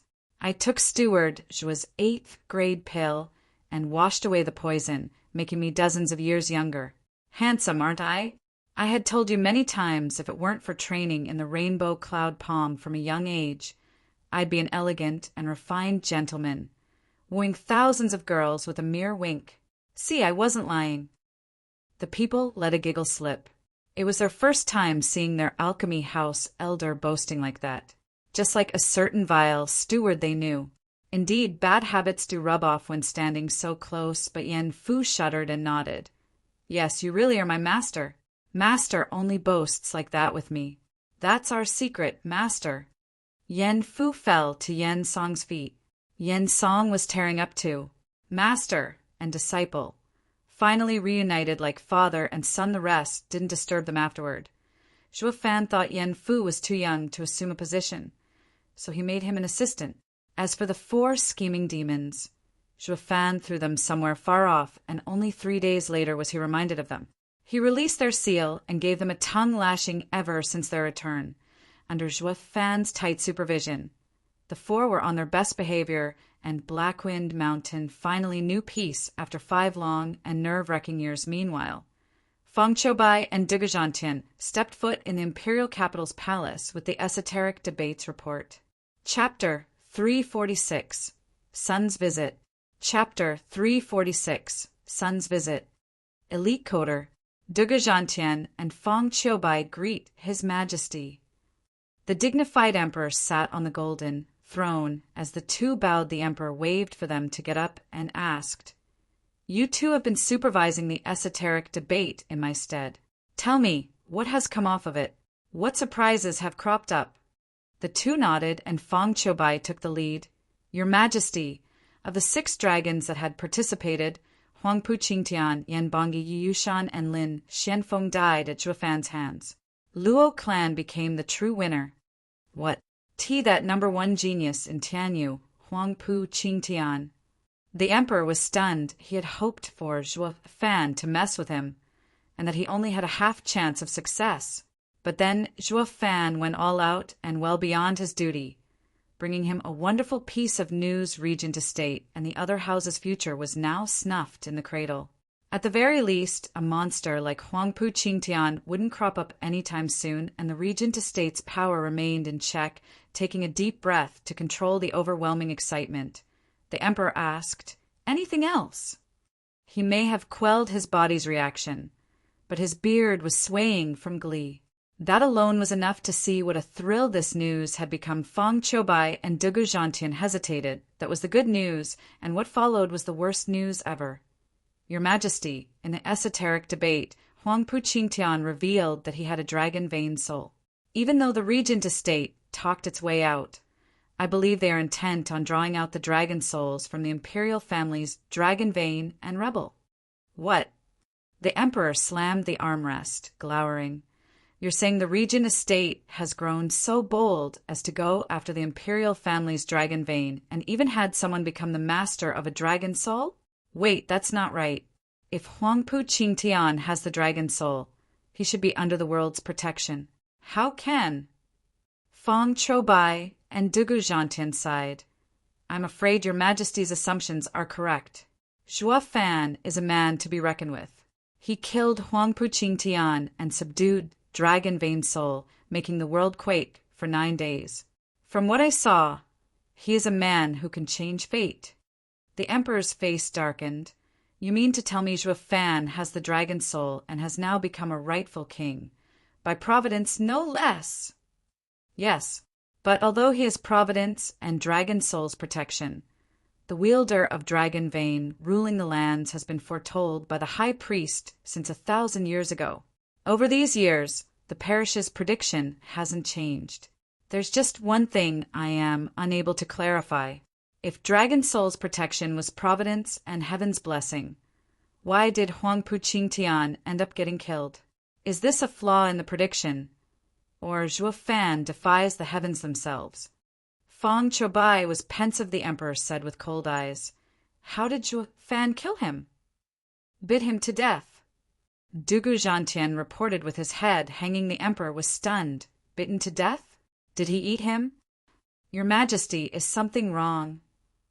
Feng Choubai asked. What shocked the people was Zhuo Fan killing Huangpu Qingtian, with none paying attention to how he did it, but from the emperor's reaction, it seems it held a deeper meaning. The emperor continued. What happened afterwards? What was the reaction of the houses after Regent Estate's eldest young master died? Regent Estate's hatred for Zhuo Fan ran bone deep, and when the kid returned to Dragon Cloud City, the 4 house lords besieged him, however. What? You saved him? The emperor eyed them. Feng Choubai sighed. Your Majesty, the kid has the dragon soul now, and sooner or later will become a thorn in the imperial family side. Thinking about how he has done so much for us, we couldn't just kill him ourselves. So letting the Regent Estate attack him was the best conclusion. That is why Marshal Dugu and myself did not interfere. However, Mad Dipper Li Jingtian did. Mad Dipper? Wasn't he Regent Estate's venerable? He went missing 6 years ago, but why did he suddenly show up to protect Zhuo Fan? The emperor frowned. Feng Choubai shook his head. I am not clear either. All I know is that he turned his back on the Regent Estate and sided with the Luo clan, becoming their elder. He also follows Zhuo Fan's orders to a fault. It was evident from Zhuo Fan's order to annihilate the Regent Estate. He didn't hesitate in attacking Huangpu Tianyuan and the others. What Regent Estate was destroyed in Dragon Cloud City? Of course not. Feng Choubai replied at the emperor's shock. If all the elders of Regent Estate died, the world would be in chaos, and that would only harm your Majesty. That is why I stepped in. But Li Jingtian was truly strong. He has already reached peak radiant stage. All I could do was fight him to a draw. I am deeply ashamed. The emperor's eyes shrank, incapable of believing what he was hearing. Luo clan, a third-rate clan, was actually hiding an expert that could tie with a divine dragon.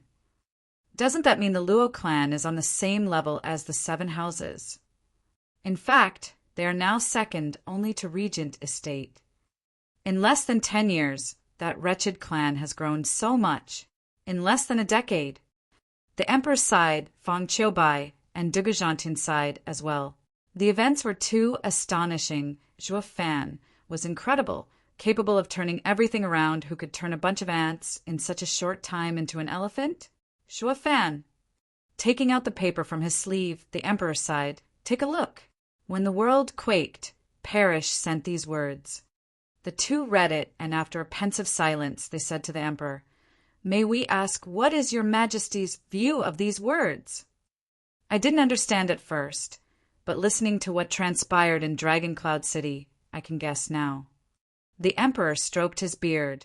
The earth dragon points at Huangpu Qingtian, representing the Regent Estate, while the celestial dragon ought to be Zhuo Fan, descending from the heavens. When the 2 dragons collide, the land and rivers shall each call their king. This is the most worrisome part. The world will fall into chaos, with kings appearing and Tianyu sundering. The 2 generals paled. If these words were true, the empire was at an impasse. Your Majesty, I may be close to the Luo clan, but for Tianyu's safety, allow me to march on Wingay City. Dugu Zhantian cupped his hands. The emperor waved his proposal. No, know yourself and your enemy, and you shall be ever victorious. The intelligence of the Luo clan is thin, to the point that we didn't even know of Li Jingtian. It's obvious that Zhuo Fan is hiding deep secrets, and even if we do march on them, We can't do it without a good reason. It will only give others the chance to take advantage of the chaos. Then what shall we do, your majesty? Dugu Zhangtian cupped his hands. The emperor grumbled about something, then spoke with a dark face. As per our promise, informed that all of the Luo clan has to come to the imperial capital for its reward, to receive their title as the 8 noble house. Call upon the clans of the land and the 7 houses to bear witness to this ceremony. Feng Choubai's eyes lit up, catching the emperor's drift. He nodded. Your majesty is wise. With so many experts gathered in the imperial capital, we won't have to lift a finger, as they will tear each other apart out of hatred and vengeance. Any misfortune that befalls the Luo clan now, even if by Regent Estate's insidious hand, would have nothing coming back to us. We will even see the Luo clan's true power come to light. That's 2 birds with 1 stone. No, it may very well be possible that the Regent Estate has long been powerless to deal with the Luo clan. I only wish to see the Luo clan's power to its full extent. Ha ha ha. With a sinister laughter, the emperor's eyes shone. 3 months later, a red light shot before Blackwind Mountain. A 7-year-old kid appeared before the mountain, looking on with a sigh. This must be Dad's home. And it even has 5th grade arrays. Not bad at all. Dad, I'm here. Open up, or I'll bash my way in. The kid roared the very next second. Fog parted, and Yen Fu walked out from within. Seeing the shouting kid, he was lost. Kid, where did you come from? Who told you to come here? Don't you know this is the Luo clan, the one even the 7 houses fear? I'll give you a thrashing if you keep shouting. TCH, a mere lackey, is so cocky? The Luo clan's fame must be quite something. Not beneath those houses, at least. The kid grinned, ignoring Yen Fu and turning to the distant Blackwind Mountain peak as he assessed. Not bad. Dad picked the perfect place with ample spiritual energy. Yen Fu's face twitched, and he snapped. Brat, you dare call me a lackey? Do you know who I am, who my master is? TCH, showing off and talking about your backing proves loud and clear that you are, in fact, but a lackey. Ugh. Yen Fu faltered. Stunned, speechless at the kid's flawless logic, he had gotten used to scaring others with his master's name. Even though for the last few years he was down on his luck, but after seeing his master he was in high spirits, back to his same old habits. But getting mocked by a kid left a bad taste in his mouth. Even more so when the kid made perfect sense.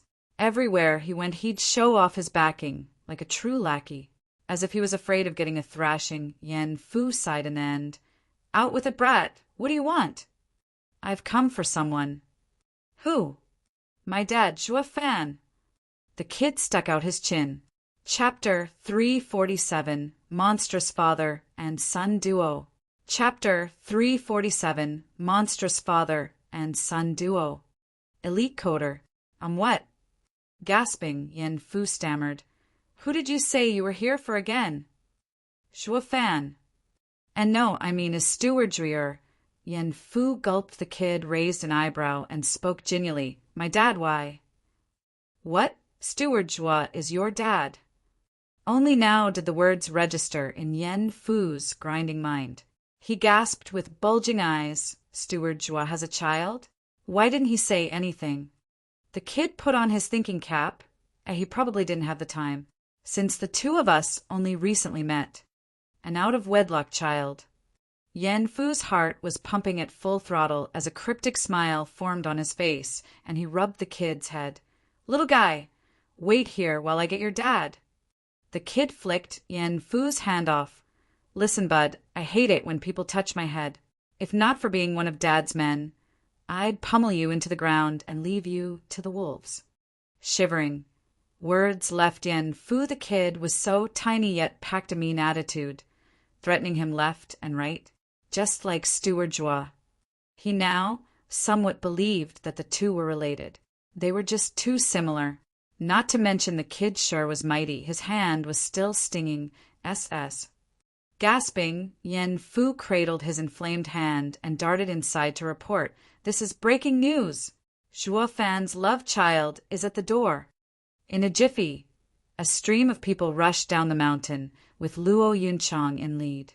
The report had her thunderstruck.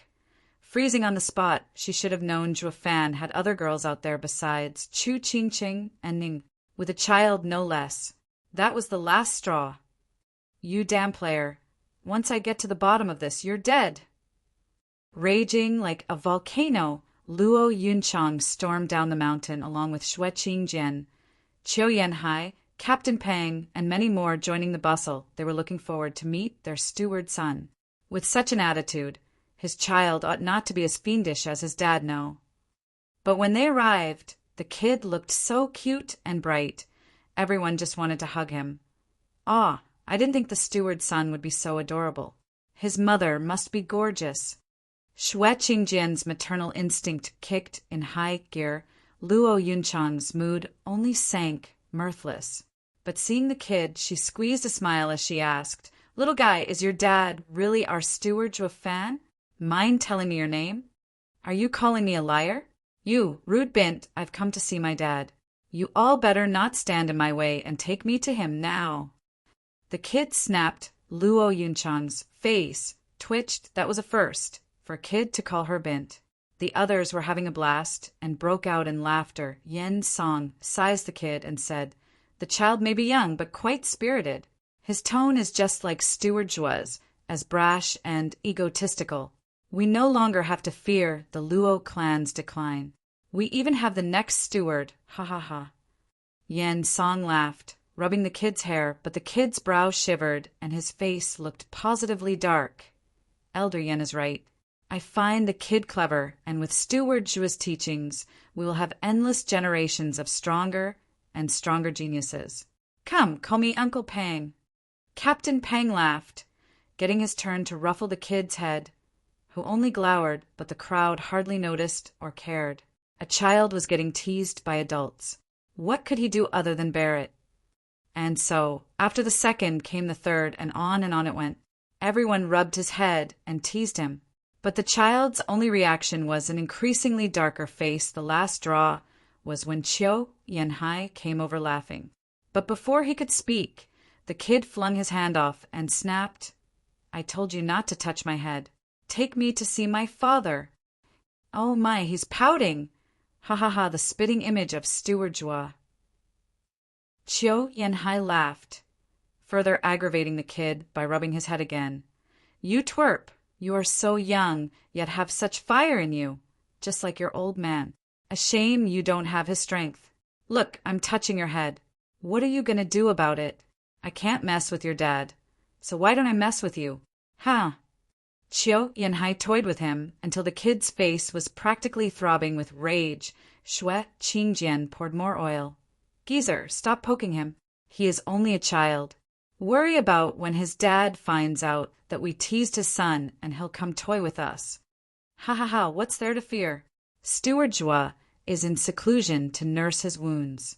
He won't be coming out soon. A child's memory is like a fish anyway, gone the next day. He won't remember, right, twerp?" Qiu Yanhai smirked. The kid snorted. "Quite right. I don't have a good memory. Because anybody that pisses me off, I'll make sure to deal with them on the spot." With a bang, the kid's tiny hand clamped on Qiu Yanhai's wrist.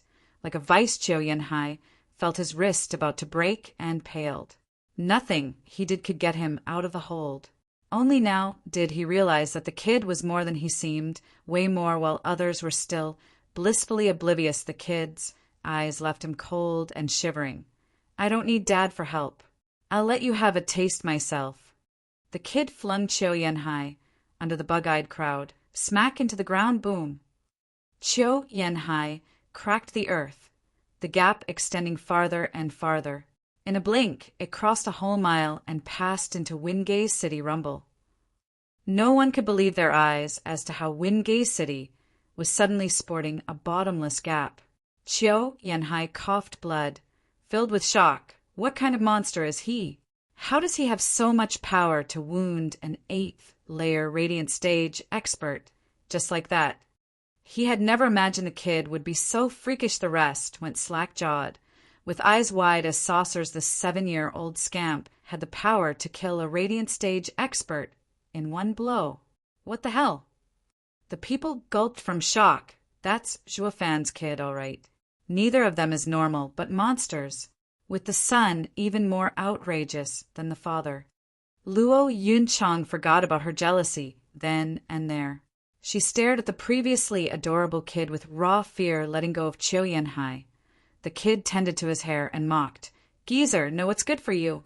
If not for you being under my dad, I'd have snapped your twig of a body in two. Humph, try touching me again and see where that gets you.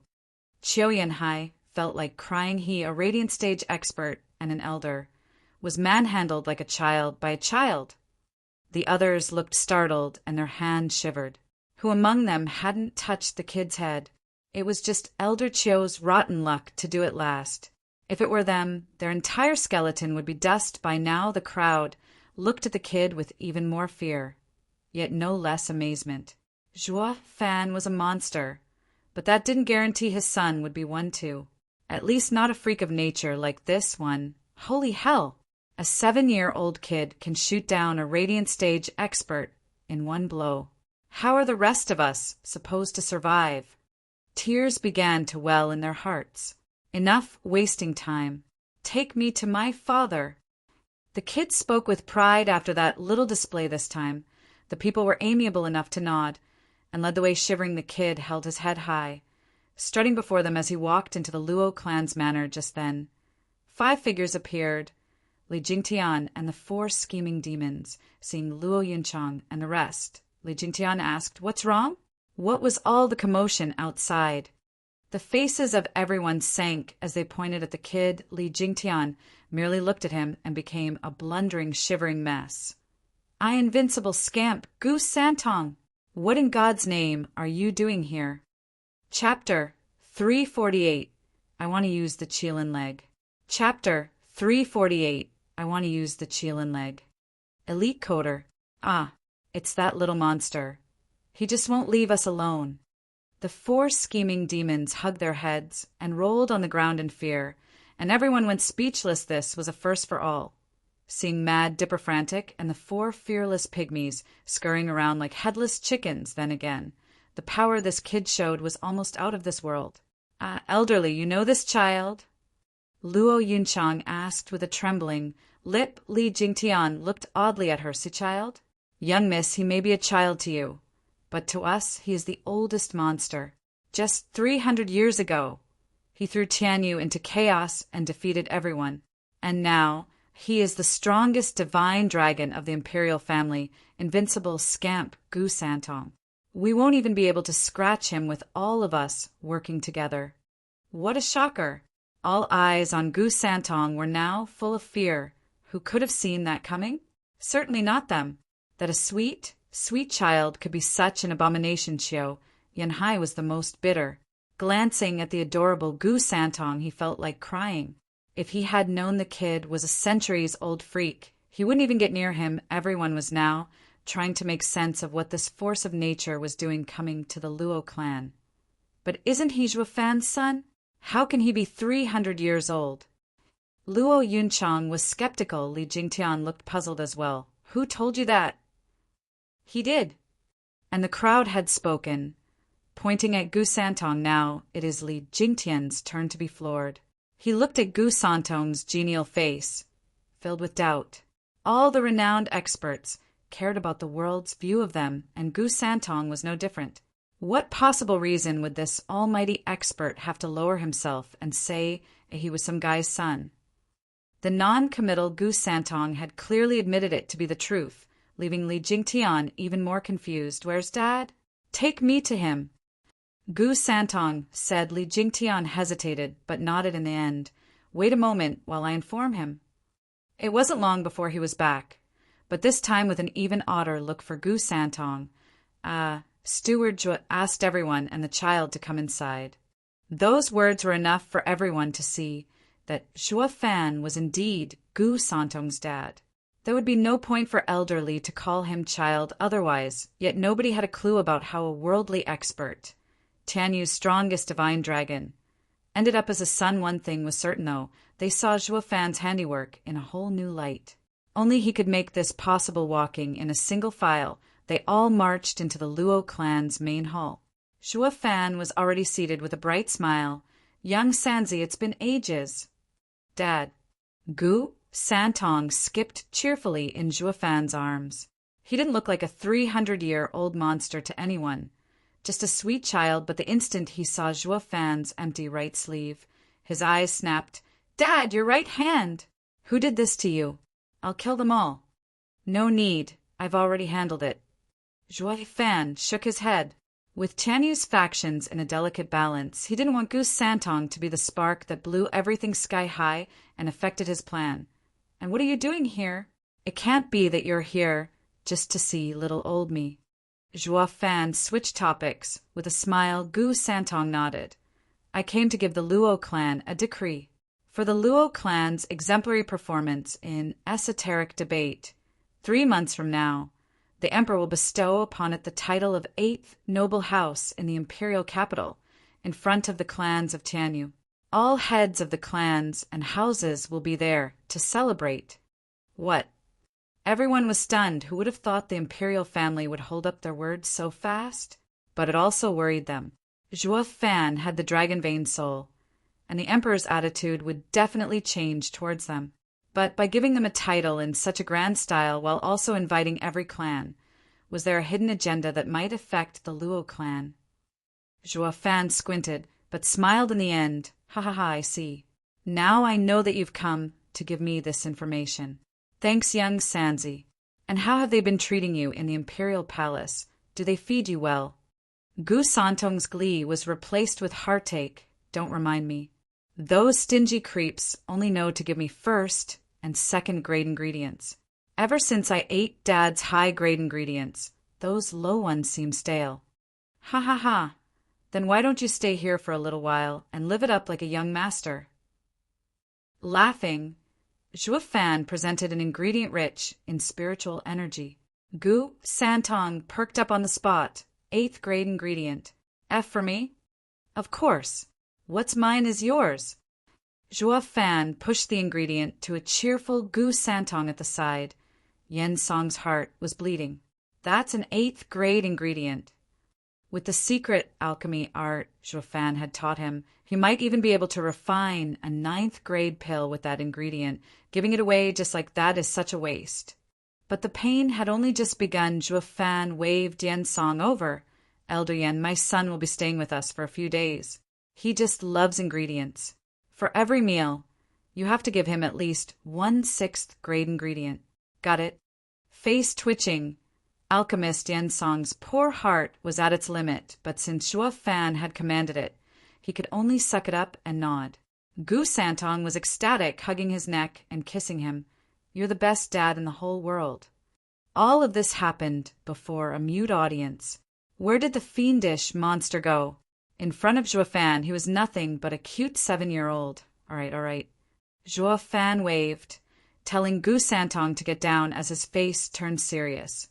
"Young Sanzi, there's something I must talk to you about.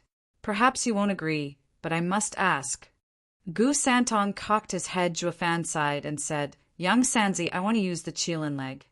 "What?" Gu Santong cried. "I know it is very dear to you, and I never intended to do this either. But now I have no choice." His eyes trailed to his empty right sleeve as he continued. "If you don't agree, I'll have no choice but to force you to take it from me or make you agree and have you resent me forever." Raising his arm, his thunder ring flashed. As he looked Gu Santong straight in the eye, he knew how important the Qilin leg was to Gu Santong. It was his elder's remains that he treasured greatly. If he had just used it without even telling Gu Santong, there would always be a wall between them. It might even break off their relationship. Gu Santong's first godfather was a scholar who taught him to repay gratitude in kind before he made this request. Zhuo Fan had first dumped a pile of ingredients in this kid's lap, earning a few brownie points coupled with the statement, "What's mine is yours." Sharing the profits, forcing a great battle to take place in Gu Santong's heart, Zhuo Fan treated him like his kin. But to avoid any arguments in the future, he still came out clean to make Gu Santong give him the Qilin leg willingly. Zhuo Fan held his breath as he watched him. Gu Santong was silent for a long time before nodding. If it were anyone else, I'd definitely refuse. But like Dad just said, what's mine is yours. Ha ha ha, oh son. Zhuo Fan laughed, hugging him tighter and kissing him twice until Gu Santong giggled the people in the hall side. Steward Zhuo was a true miracle worker to get so close with that little monster. They were no different from true father and son, not to mention this monstrous duo would one day take the empire by the storm with no one to stop them. Everyone could practically see the two go on a rampage and the Luo clan entering into an era of prosperity at the top. It was the right choice to come over to the Luo clan side. Was the unanimous sentiment, only Luo Yunchang didn't care much for interests. Feeling her heart swell at the touching reunion, Zhuo Fan is no longer lonely. Zhuo Fan and Gu Santong chatted for a while, and then Zhuo Fan took him to have his fill of ingredients, especially high-grade ones. These were all taken from that 6th-grade spiritual beasts cave back in Beast King Mountain. Their amount was neither plenty nor few to start with. Yen Song was the alchemy house elder and was ecstatic at seeing them the first time, but now he had to watch them get stuffed down Gu Santong's gullet. In no time at all, almost none were left, much to the misery of the old man. Not that Zhuo Fan cared. As long as he could use the Qilin leg while Gu Santong agreed, he took it as a bargain. As for the ingredients, they were merely worldly possessions, nothing compared to the Qilin leg and the ongoing relationship he had with Gu Santong 2 weeks later. Gu Santong's time was up and he had to leave, despite his reluctance. But before he left, Zhuo Fan gave him a pile of ingredients as snacks, making the separation somewhat bearable. When Gu Santong was gone, Luo Yunchang and the rest were preparing to leave as well, for the imperial capital. But Zhuo Fan wasn't coming with them. He was almost completely healed, and what was left was to deal with his severed right arm. Then he would be reborn, with newfound power coursing through his veins tens of times greater than before. Chapter 349, Qilin Arm. Chapter 349, Qilin Arm. Elite Coder. Elder Li, the safety of young Miss will be your responsibility on your way to the imperial capital. Myself and the other elders will meet you later. At the foot of Blackwind Mountain, Zhuo Fan patted Li Jingtian's shoulder. Li Jingtian nodded. Zhuo Fan let out a relaxed chuckle and left a few instructions for the rest before sending them off. He was letting Li Jingtian go on this trip to the imperial capital out of fear that the other houses might harbor evil plans in that regard. The tough and loyal Li Jingtian was the best choice when they were gone from his sight. Zhuo Fan took Xue Qingjian, Yen Song, and the 4 scheming demons back to Blackwind Mountain. They soon arrived before the familiar misty forest. Zhuo Fan said, "I will enter seclusion for a few days, and you must protect me. No one is allowed entry into Blackwind Mountain surroundings. Is that clear?" "Crystal." They all cupped their hands. Zhuo Fan relaxed and vanished among the fog. The rest assumed their role and guarded Blackwind Mountain from all directions. After arriving at a wide clearing, Zhuo Fan found it adequate and began to carve a familiar body, refining a ray. The only difference was that this array was a great deal larger. When finished, Zhuo Fan's hand flashed, and he inserted tens of thousands of spirit stones into the array core with a wave with a boom. A pillar suddenly shot for the clouds. This was the same Qilin leg he obtained from the Lightning Canyon, the one he was planning to make his new right arm from, but the effort to convert a sacred beast's leg into a human's arm was far too difficult. The scale of the Qilin leg alone posed a huge problem. Luckily, he had come prepared. With the shaping spring he got from Beast King Mountain, this problem was solved by itself. Shaping Spring's mystical ability would turn the Qilin leg into a human's arm and safely replace his lost limb. He had had this idea since the first time he heard of Shaping Spring. But because of the dangers involved, he had vetoed it, yet the fight with Huangpu Qingtian had taught him to steel himself and throw away any hesitation. It's just a hand, how hard can it be? Grinning, Zhuo Fan sighed. When the going gets tough, the tough gets going. Zhuo Fan flew atop the Qilin leg and poured the Shaping Spring all over it. He then slowly floated back down. stepped out of the array and made a hand sign. A tremendous boom echoed, and the array exploded with light. Even the thick fog found it hard to conceal it. The elders outside were stunned. In the dark about Zhuo Fan's plan, then the Qilin leg released a bloody glow echoing the array's own light. It trembled and crackled with lightning. At the same time, the white liquid on its surface slowly seeped in. It wasn't long before all of it was absorbed. Squinting, Zhuo Fan capitalized on the timing and changed his hand sign. Heaven and earth's sacred power shifts yin and yang. The Qilin leg will turn into an arm. All shall be fused as one, and the sacred arm will break the heavens. It started off with a buzz. The array released a ripple from its center, and the Qilin leg never stopped shaking. It reached the magnitude of an earthquake as even the surrounding mountains started rumbling, including Blackwind Mountain. Not even the 4 5th-grade arrays could take the strain when rocks fell everywhere. Qiuyanhai, Shueqingjian, and the rest of the elder contingency were overwhelmed. What is Steward Zhuo doing? Is he going to wreck his own clan's foundation? The 4 scheming demons wailed as they panicked all over the place. The sky is falling. Only Zhuo Fan was stirred. Seeing the Qilin leg shrink by half in a blink, the body, refining array from the 9 serenities, secret records, was truly something to be able to refine even a sacred beast. The next part was crucial, fusing the sacred arm. Success would be achieved only when the Qilin leg would calmly rest below his right shoulder, or all of this effort would go to waste. I hope there won't be a rejection. This is, after all, the sacred leg from the mighty Qilin.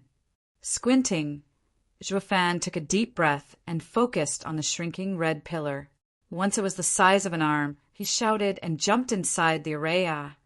A wail of agony similar to the one in the All-Beast Mountain range echoed. Zhuo Fan felt his body disintegrate under the onslaught of the thunderstorm within the array. What made it worse was that this pain was 100 times more excruciating than last time. Last time the array size was much smaller, and he had only used diamond sand and a 6th-level spiritual beast wings. But this time he thirsted to make the mighty Qilin's leg his arm, weighting the price and the benefits of having it rest below his shoulder. He found it more than worth it, but not for the life of him did Zhuo Fan expect to endure such agony. Watching his body chipping away, his flesh splashing onto the array, Zhuo Fan's eyes widened with pain.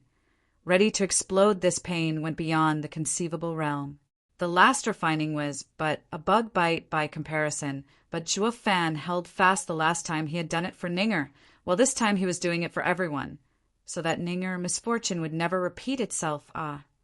Howling at the sky, the elders outside freaked out. They watched the misty forest with concern. Steward Zhuo, just what cultivation method are you practicing to make even a tenacious demon like you scream at the top of his lungs? In the array, Zhuo Fan's flesh floated about, and even his organs were gone. All that was left was his skeleton and his trembling eyes. Zhuo Fan would have been long dead by now in these circumstances. But within the array, his life force didn't scatterhum. The Qilin leg released a bloody glow, and Zhuo Fan's pieces of flesh flew around it and bathed in the red glow before shooting for his body and reforging it with a long sigh. Zhuo Fan's heart eased. It's finally combining. This meant that the refining was nearing its end, bringing him one step closer to success. His thinking was quite logical. When the body was reformed, the refining would end, although he didn't take into account the fact that the target of his refining was a sacred beast whoosh. The flying flesh reformed on Zhuo Fan's skeleton and released a pale red glow, with only the right arm missing from its place, and then the Qilin leg floated over, slowly approaching his shoulder to fuse. He didn't get to rejoice, though, as a heaven-shaking howl announced the trembling of the Qilin leg. A red glow flashed from the leg and pierced his brain. Zhuo Fan blanked out for a second and felt his head splitting, about to explode. A bellow like that of a savage beast tore through the deepest corners of his mind and knocked him out. I failed. Sighing in his heart, this was his last thought before he passed out cold. A blood red Qilin was roaring in his soul, wanting to tear the place apart. A mere human dares to covet my sacred body? You are judged unworthy. Roar. While the Qilin was having a literal blast in the depths of his soul, a dragon roar came from within Zhuo Fan's body. The dragon-veined soul, charged at the Qilin Zhuo Fan, was now its master, and its duty was to protect him.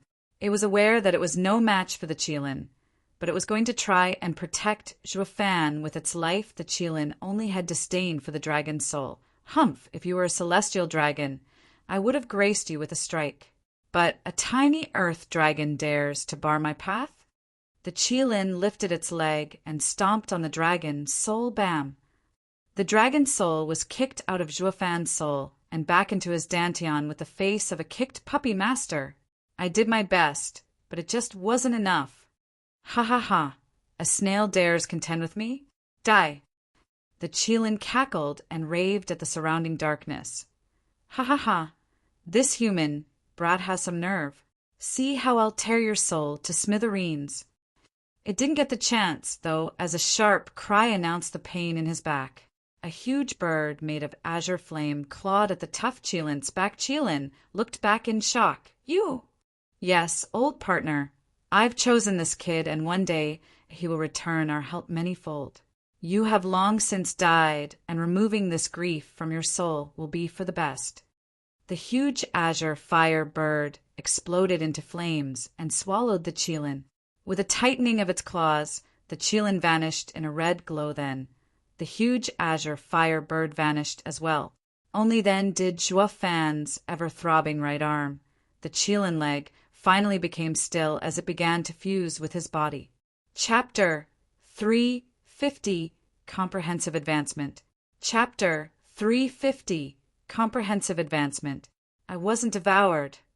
After a long time, Zhuo Fan opened his eyes and saw the clear blue sky when the Qilin leg connected to his shoulder. He felt a terrible resentment tearing at his soul, but what had him shocked was that a mere Qilin leg, dead for God knows how long, was still bearing such strong resentment as it came from a sacred beast. The magnitude was amplified. It had instantly cut off his consciousness before he could even cry for help. The last thought that went through his mind was a lament for having failed it. All the sacred beast's resentment pierced his soul, yet it didn't get destroyed. How am I still alive? Did the Qilin resentment turn noble and let me off? Even he found that impossible. Resentment was a mass of rage. How could it develop a conscience? Zhuo Fan just couldn't make heads or tails of it. He shook his head in the end, crawling to his feet. Then he realized he had done that with his right arm. He looked at his right hand in shock, and a glowing red arm entered his eyes.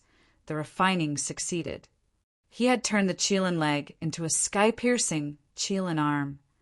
Overjoyed, Zhuo Fan took in all the details of his new arm. Yet it wasn't one bit different from his other arm. But when he moved his fingers, he could feel the space itself vibrate. The power behind his right arm was just as freaky as Gu Santong's. Zhuo Fan was confident that no one in Tianyu could match this arm of his. He wouldn't balk even against Gu Santong's attacks. Zhuo Fan was ecstatic and jumped in glee. But he could only jump to 1,000 feet of height above the mist. Zhuo Fan had forgotten that he had lost his wings and couldn't fly as a bone-tempering expert. So why was he still hovering here? I have advanced. Zhuo Fan checked his cultivation in a rush. Sure enough, the refining had jumped his cultivation into the third layer of profound heaven stage. Not to mention the dragon soul's power within him had already fused with him and brought his body to a new level through the dragon power tempering, and with the dragon soul within him, the power in his body shot had through the roof. Not even Huang Pu Qing Tian could match him now, and that wasn't even half of it. He found with great delight that Blood Infant had advanced as well. It had broken the shackles and advanced into the profound heaven stage. The profound heaven stage Blood Infant's speed had reached an unprecedented level. Not even a discerning field could catch up to it squinting. Zhuo Fan flexed his mind. Whoosh! A red glow flew out of him, took a tour of Blackwind Mountain surroundings for 100 miles, and was back inside in the blink of an eye at the core of Blackwind Mountain. Watching over the arrays, Shueqingjian and Xiaoyanhai were cultivating with closed eyes when they felt a chill pass through them. Old hag, did you feel that? Qiu Yanhai's eyes trembled. Shui Qingjian nodded and gulped. As if something passed by. But why couldn't I sense it? It's all based on my instinct. You too. Gasping, Qiu Yanhai's aged face shuddered. Then it mustn't have been just a coincidence. I felt the same. But why? Is there anything in this world that can fly past our divine sense without getting detected? If not for the instincts we honed through battles for a century, we wouldn't have felt the danger either. Yeah, just what was that? If it was a human, how dreadful would he be? We could never hope to reach him. Qiu Yanhai sighed, scratching his head. I only hope he has no ill will towards the Luo clan. In another area, the 4 scheming demons were on duty to fend off anyone going into the misty forest where Zhuo Fan lay, but were these pygmies that bored? It didn't take 15 minutes before they were back to squabbling and fighting, and they had kept at it all this time. Whoosh. When the red glow flashed by, the 4 pygmies stopped mid-swing. Bro, did something pass by just now? Sly Demon frowned. Violent Demon's punch faltered, his eyes roaming about. No way. What could possibly pass us for heroic demons without so much as a sound? Such a thing doesn't exist in this world. Yeah, there's absolutely no way. Wimp Demon shook his head. The other 2 paused for a second before doing the same. That settles it. Now, where were we? Violent Demon swung his hand with a grin. Sly Demon said, you were about to punch my face. Bam.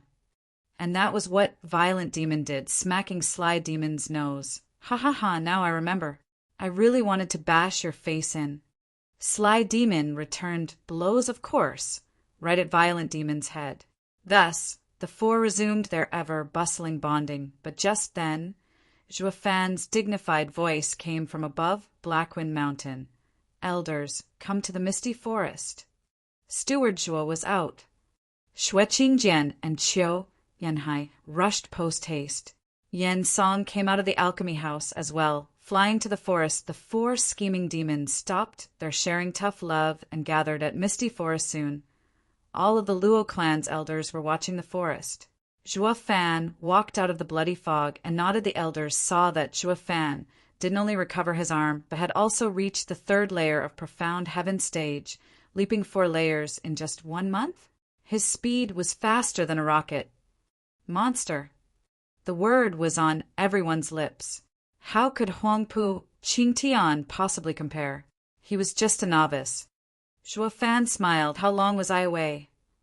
A month. Yan Song bowed, nodding pleasantly. Zhuo Fan said, Perfect. I just let my demonic creature check your situation. You've done well this month. What, it was you just now?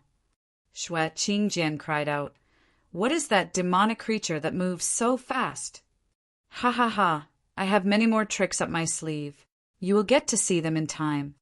Zhuo Fan replied with a vague smile, which only made the others more baffled. Just how many tricks is Steward Zhuo Fan hiding to catch everyone off guard? Truly frightening. Even though they were Radiant Stage experts, they were like kittens in front of a tiger when Zhuo Fan was around. From what I saw, that was a quick reaction. Elder Qiu and Elder Shui, you're quite sharp. Elder Yan is still in Profound Heaven stage, so it's fine, and he is quite dedicated to alchemy too. Only you 4. What the hell is wrong, you shits? Zhuo Fan's smile turned demonic as he glared. I told you to defend this place, yet all you do is squabble. Talk! How should I punish your negligence of duty? Shuddering, the 4 put on hurt looks in sync. Steward Zhuo, anything but the bloodworms. Any other punishment is fine. How about you beat us up? Sly Demon pleaded, raising an eyebrow. Zhuo Fan laughed. You must be thinking I can't hurt you to ask for that, right? Fine, we'll do it your way. I'll beat you silly. The 4 were ecstatic with Zhuo Fan's tiny cultivation in comparison to theirs. In the 6th layer of Profound Heaven stage, he couldn't even make it sting. As long as the bloodworms were out of the picture, even standing there and taking Zhuo Fan's hits, they figured Zhuo Fan's fist would be the one hurting in the end. The 4 showed crafty smiles. Zhuo Fan didn't mind. merely eyeing them coldly as he spread his arms. Take your pick, left or right. Ha ha ha, whichever you wish. Violent Demon laughed, nonchalantly with a snicker. Zhuo Fan stretched out his left arm and said, Left it is, so I won't beat you to death and waste all the effort dumped into you the past 5 years. Transformation. Zhuo Fan roared in his mind. Chapter 351 Two Beast Fists. Chapter 351 Two Beast Fists. Roar. A dragon roar reverberated, and Zhuo Fan's face turned more and more savage as his left arm released a golden glow and a dragon image flowed along it. Constant snapping sounds were heard, and his skin actually transformed into dragon scales. Lastly, his entire hand turned into a dragon claw. A mere twitch of his fingers was enough to tell you how sharp they were as they whistled through the air. Earth Dragon Claw! Zhuo Fan said. He turned his vicious eyes at the 4 scared cats and said, Over the last month, I've trained to integrate with the dragon vein soul. So transforming goes without saying ha ha ha. Then he swung his claw at the ground. Boom. A yellow glow flashed, and a glowing arc split the ground on the spot.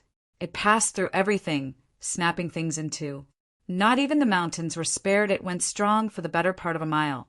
Before the yellow wave attack vanished, everyone watched on in shock. Zhuo Fan, cultivated for just 1 month, and he came out not only layers above, but even his body was monstrous. Now even the renowned body cultivators in the Radiant Stage would be reduced to pieces under that claw. They all watched Zhuo Fan with dread. Now, even if he didn't use the bloodworms, he could still put them in their place. Not that they dared mess with him to begin with. Zhuo Fan's body strength far exceeded theirs. Abominable 4, which one of you little shits would like to go first? Zhuo Fan waved the dragon claw around. Like a demon archon about to hand over the sentence to some imps, the 4 scheming demons were scared to death, choking on their own words. Holy hell! Is this a joke? What's going to be left of me after that punch? They were truly regretting it now, knowing Zhuo Fan's capacity for abnormality. Each time Steward Zhuo went into seclusion was like being born anew, coming up with new and outrageous ways to be overpowered. Case in point, Zhuo Fan's current seclusion shot him way beyond all those present.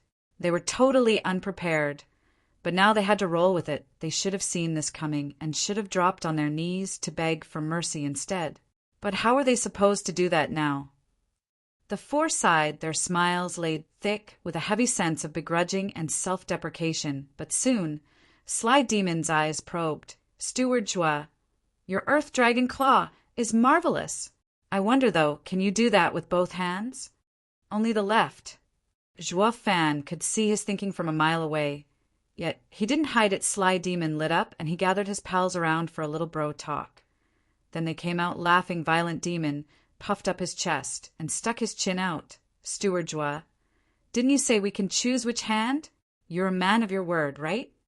But of course, though it won't change anything. Zhuo Fan smiled. So I decided to use the left in dishing out your punishment. No, we've changed our minds. We want the right one. Violent Demon pointed at his brand new hand with a cackle, sending a condescending gaze his way. Zhuo Fan looked at his own right hand and shook his head. This won't end well. And why not? Come on, Steward Zhuo. You are a clan steward. Your words are worth gold. You can't go saying something on one hand and do another on the other, or no one would trust you. Violent Demon urged. On seeing him hesitate, Zhuo Fan raised an eyebrow and smiled. Oh, reverse psychology. Not bad at all. All right, we'll do it your way. Here comes my right. The 4 rejoiced, with Wimp Demon even giving a thumbs up and sucking up to his bro. That's our bro, insightful and glib. He has just received that arm and hasn't practiced using it yet. It must be the weakest. It will snap like a twig the instant it touches us. Good going, bro. Dang right. Or I ain't your eldest bro. Violent Demon stuck out his chin. Sly Demon was annoyed and backhanded Wimp Demon. Cut the bull, that was my idea. Whose ass are you kissing? By all rights, you should be kissing mine. Wimp Demon looked aggrieved with that red face. Violent Demon was growing irate and backhanded Sly Demon too. "You're the bullshitting one. I'm the eldest bro. Without my wise leadership, you'd never come up with this plan. All credit goes to me. You're the one bullshitting. I said it first. It was my idea. Why should you take credit?" Sly Demon was pissed off and started throwing punches at Violent Demon. The other two demons were cheering, but it wasn't long before they joined in for a much-needed bonding, and so, for little demons played their little act per usual. Same old, the elders, having front row seats of the spectacle, had brooding moods. These little shits are a lost cause. They've already forgotten why Steward Jewel was angry, why he was punishing them. They were going at it right in front of him, like everything was right as rain. No harm done glancing over at Joafan. Everyone could see the throbbing vein on his forehead. "You four, are you ready for my fist?" Joafan's patience was running dangerously low. The four scheming demons weren't stopping on his account. Yet they had the time to speak in unison. "Don't mind us, do your thing. Knock yourself out and have your fill of punching."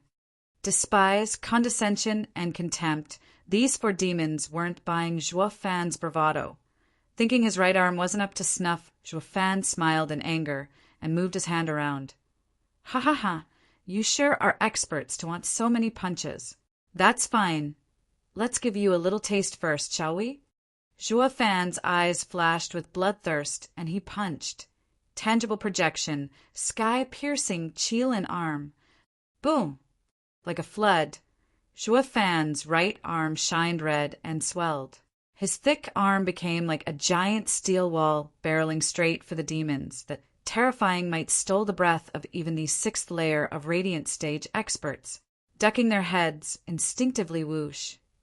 The red glow shot over the demons into the sky boom.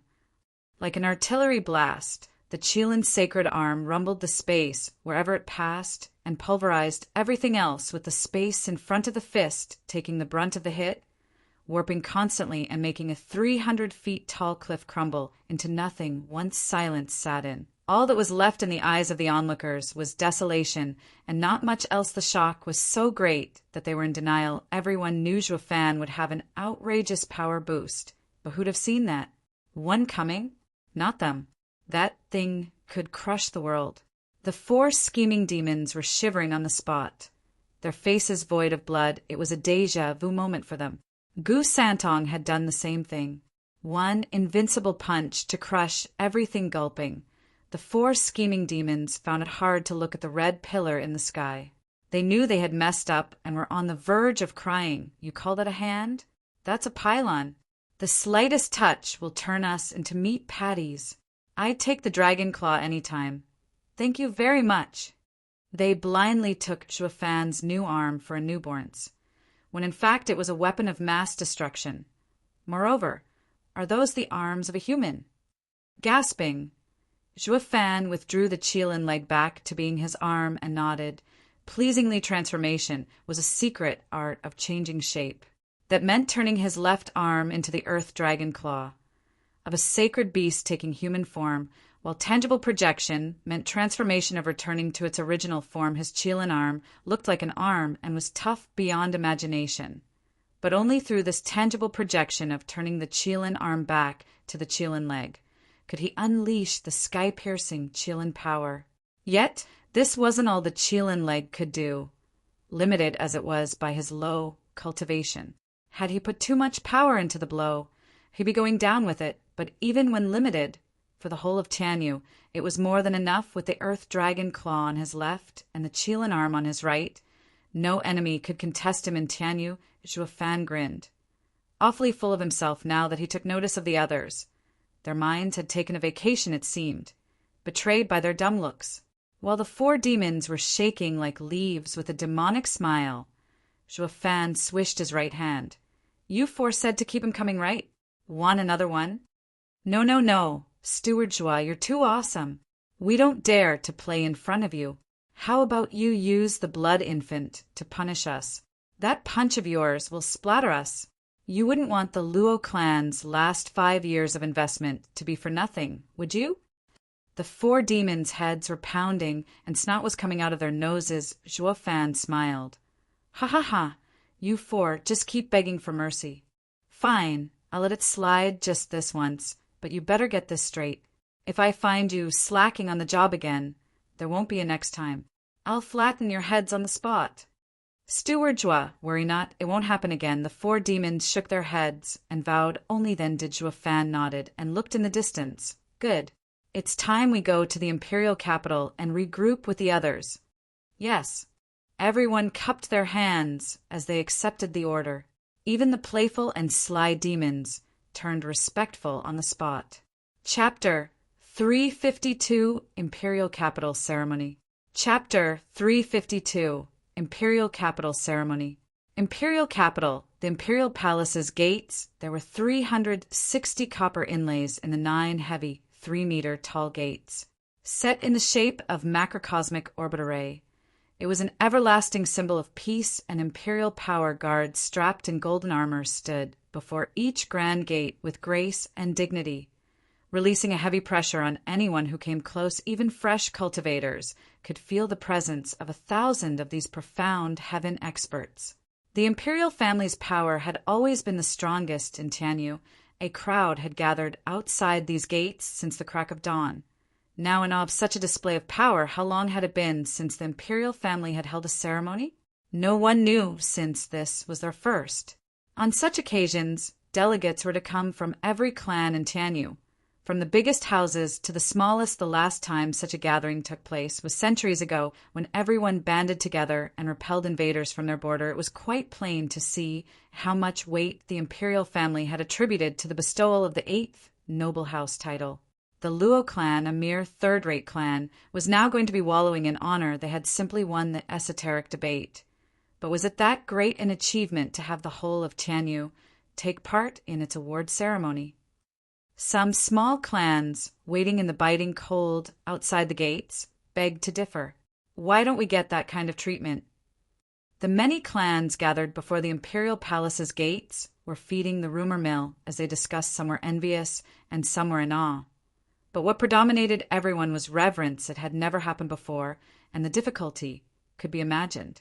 A third-rate clan was, in their time, entering the rank of houses and even receiving the imperial family's approval, since a third-rate clan could be so hard-working. The other lowly clans had no reason to stagnate and contend with the status quo. Why, young master, wait? Among the tight crowd, a proud and dashing youth, wearing a scholar's hat, kept on walking even as the apprentice scholar behind him yelled. He only stopped when he reached the front of the throng of people, his eyes shining like stars, looking all around him. I'm finally out. Why, young master, we have to go back or I'll be punished. The child squeezed in front as well. Her cute and squishy face made him so adorable. The young master only smiled. I've been stuck home for ages. Now that I'm out, time to have some fun. Why the hell would I go back now? This is the Imperial Palace's 8th House Award Ceremony, the event of the millennium. The last time this happened was at the Empire's founding. I want to see with my own eyes what makes this 8th house so great, so powerful to make Imp dash. Ugh, His Majesty break the 1,000-year-long convention. Looking about, assured that no one noticed his slip of the tongue, the youth stuck out his tongue and smiled. The child was even more distraught. Why, young master, you've had your fun for 4 hours already. It's time we head back, or with your temper we won't get away with a simple punishment if anything happens. Stop yapping. The young master bopped the child on the head, annoyed. You dare talk to me this way? When I get back, it's the cane for you. Then why did you bring me with you? To punish me? If anything happens to you, my life's on the line. You. The young master glared, angry. Was he that weak to not survive one hit in front of so many people? Seeing how he wanted to slip away all the time, he was just like a human trafficker. Was he that useless? His Highness, the Crown Prince, has arrived. With a sharp cry, a refined sedan chair entered everyone's eyes. Once it stopped, an elegant and dignified youth wearing a golden robe with for dragon claws on it stepped out. The purple golden guards rushed forward to steer, clear the clans, forming a 3-meter wide path. The crown prince walked in front towards the imperial palace's gates. Damn, it's eldest brother. Don't let him find us. The young master lowered his head and pulled the child into the crowd. The child could only follow the crown prince, suddenly stopped, then bowed to his surroundings in apology. Before the 7 houses arrive, we are unable to open the gates. I am dreadfully sorry to have everyone wait out here in the biting winds and piercing cold. Please accept my sincere apology. The crown prince gave a half bow. The crowd was frantic in returning the bow. Their hearts went to him. He was such a proud and wise figure. He was sure to go places, ha ha ha. Eldest bro is making nice again. Did you earn some sympathy points? Some rather sharp and venomous words resounded. The people whipped their heads to see who dared be so crass towards Tianyu's crown prince. What they saw was a glum youth bearing a striking resemblance to the crown prince. He wore the same dragon-clawed robe, just that he only had 3. The people realized he was Crown Prince Yuan Bo's brother. Second Prince Yuan Yong Crown Prince eyed him coming over with a trace of anger. Second brother, what are you suggesting? Every clan in Tianyu has gathered at our great imperial capital at the invitation of the imperial family. Shouldn't I, the crown prince, show these people gathered here in the biting winds and piercing cold some care? Humph, a mere act. You think they're worth inviting? That was the imperial decree. They had to come. Yuan Yong sent a mocking glance to the aunts. Eldest brother, how can an irresolute man and sympathizer like you be the next leader of this nation? Second brother, by treating Tianyu's people like this, how are you going to rule with justice? How are you going to earn their respect? This is why the imperial father didn't make you crown prince. The crown prince glared. Yuan Yong's eyes were spitting fire at this point, his face barely stopping itself from exploding. Yuan Bo, don't patronize me. Based on wisdom and approaches, I'm no different from you. Isn't it all because you came into this world a year before me that you've earned such a glorious title? Isn't it because you are firstborn? Other than that, I am just as capable as you are to be crown prince. The crown prince stammered, but sighed in the end. Second brother, so this is what's been bothering you. This is why you've always looked at me with hostility since we were young. But what would you have me do? This is the work of Providence. I cannot change the world. If I could, I would have long since given my brother this crown prince title. Humph, sophistry. Who doesn't want to be emperor? Even that regent estate has been stirring for centuries. Yet you, pansy, wish to give it up? Yuan Yong snarled. But I don't need you to hand it over. I'll take what's mine for myself. The crown prince looked long at him and sighed. Feeling vexed then, a very familiar voice came with it. The people began to feel the earth throbbing. A mountain of a man, panting and sweating, was rumbling over with a thundering gait. He was sweating buckets, but was mighty happy. Elder brother, second brother, it's been ages since we last saw each other. I missed you so much. He was the one, the only Tianyu's third prince, Yuan Kong. He was a rarity in this world of cultivation, filled with trained, fit bodies, one of the very few fatties. The young master hiding in the crowd, and the child held their heads. Sigh.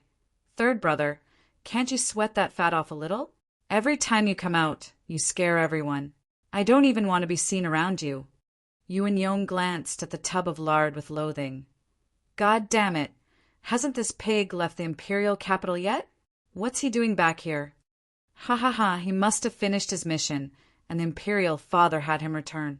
With the 8th Noble House Award ceremony of great importance, it's imperative for the third younger brother to be present as well.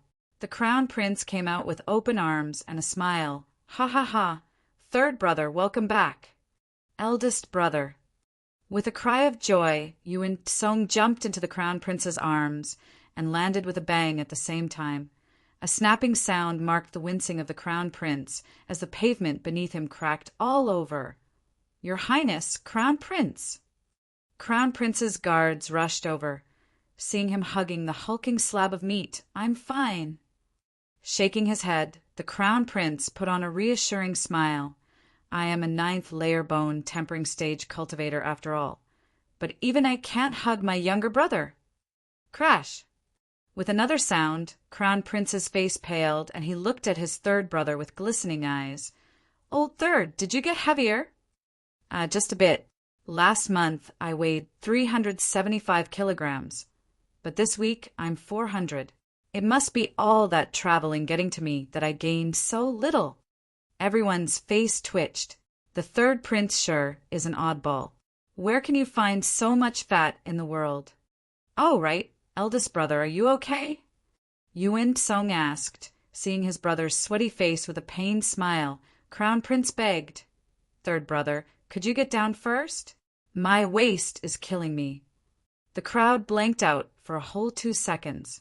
Chapter 353, Vie for Power. Chapter 353, Vie for Power. Ha ha ha. My dear third, they say Huangpu Qingtian is a monster. But I think you're the biggest monster among them all. I've seen you be constantly on the move these few years. So how come you've gained more weight instead? Yuan Yong looked at the two brothers get out of the hug and mocked the one with the creaking waist. What about you, Crown Prince? Always posing around has finally taken its toll. The Crown Prince grew angry, but sighed in the end, emphasizing that the younger brother didn't understand his pain. Yuan Tsong glared. Second brother, I know you don't like me, but leave the eldest brother out of it. Save it. I don't like you because I find that blob of yours an eyesore. Moreover, Humph, it's absolutely revolting. Yuan Yang's eyes glinted with bloodthirst. Crown Prince and Yuan Tsong wanted to respond, but sighed instead. The young master hiding in the crowd flushed, wanting to go out there and give him an earful. Second brother is too much. Eldest brother is always modest and thinks about the good of the people. Yet my second brother is always complaining. I need to go out there and give him a piece of my mind. Young master, stop causing trouble. If anyone finds out you've sneaked out, I'll take the fall as well. The child pulled him just then. A cry came from the crowd. Look, Hell Valley has arrived! Everyone turned around to see a group of men in gray robes, with Yuan Shan in the lead. He was flanked by his elders and a striking young man with stern eyes. He was Hell Valley's brightest mind, Yugiki's last disciple. Yuming behind them were 4 strong elders that struck fear in the hearts of others. With a mere glance, a single thought from them could annihilate them. All these were Hell Valley's 4 venerables. There used to be a 5th, but that one fell in the Battle of Wingay City. This made Yuan Shan's hatred for Zhuo Fan reach bone deep. He had not only killed so many elders, but even murdered one of their venerables. The only reason they weren't marching on Wingay City to kill the Luo clan was because they knew it would be foolhardy. Who the hell cared about some imperial family's restrictions? As weak as they were, they could only endure. Valley Lord, you long time no see. Please forgive me for not welcoming you here in person. The Crown Prince cupped his hands. Yuan Shan returned the greeting with a smile. Your Highness is too kind. Valley Lord, you. How have you been the last 3 days?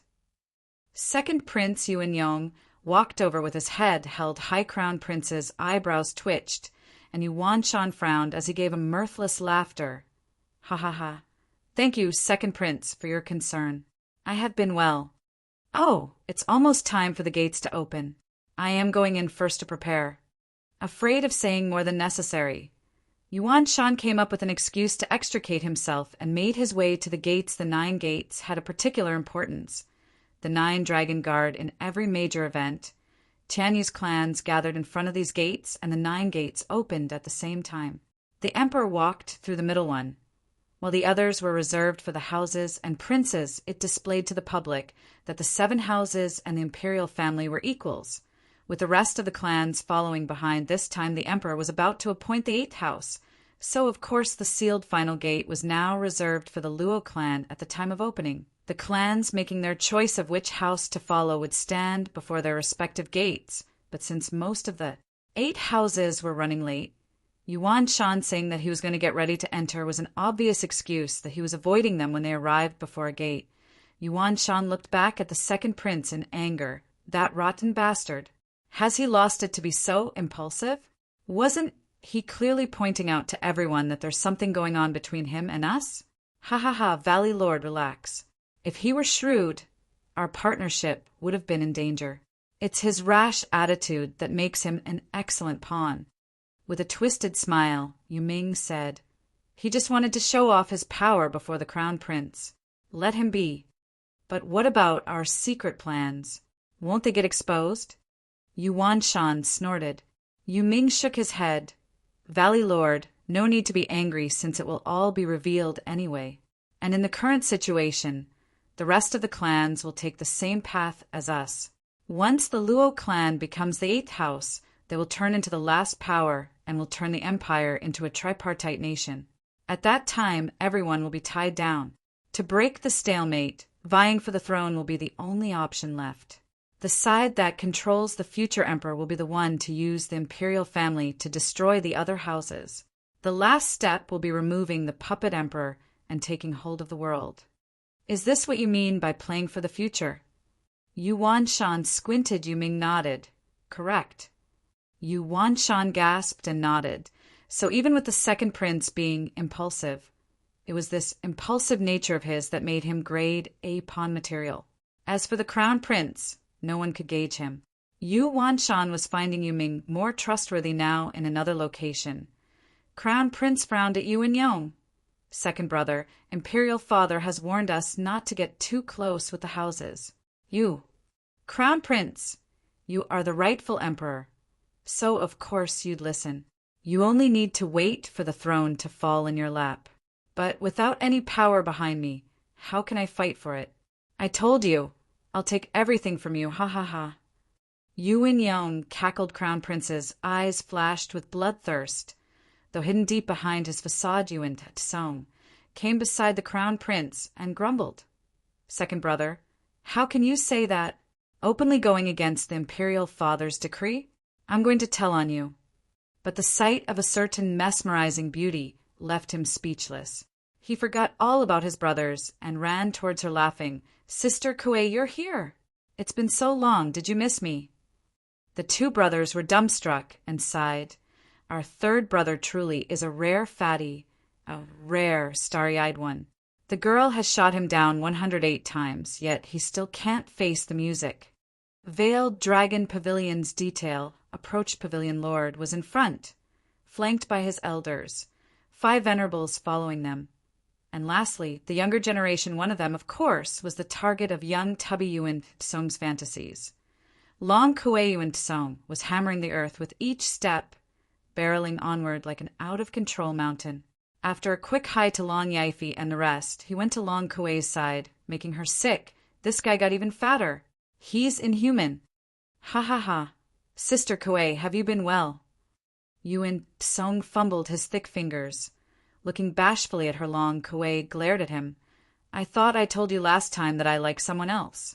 What are you sticking around me for? You mean Brother Zhuofan?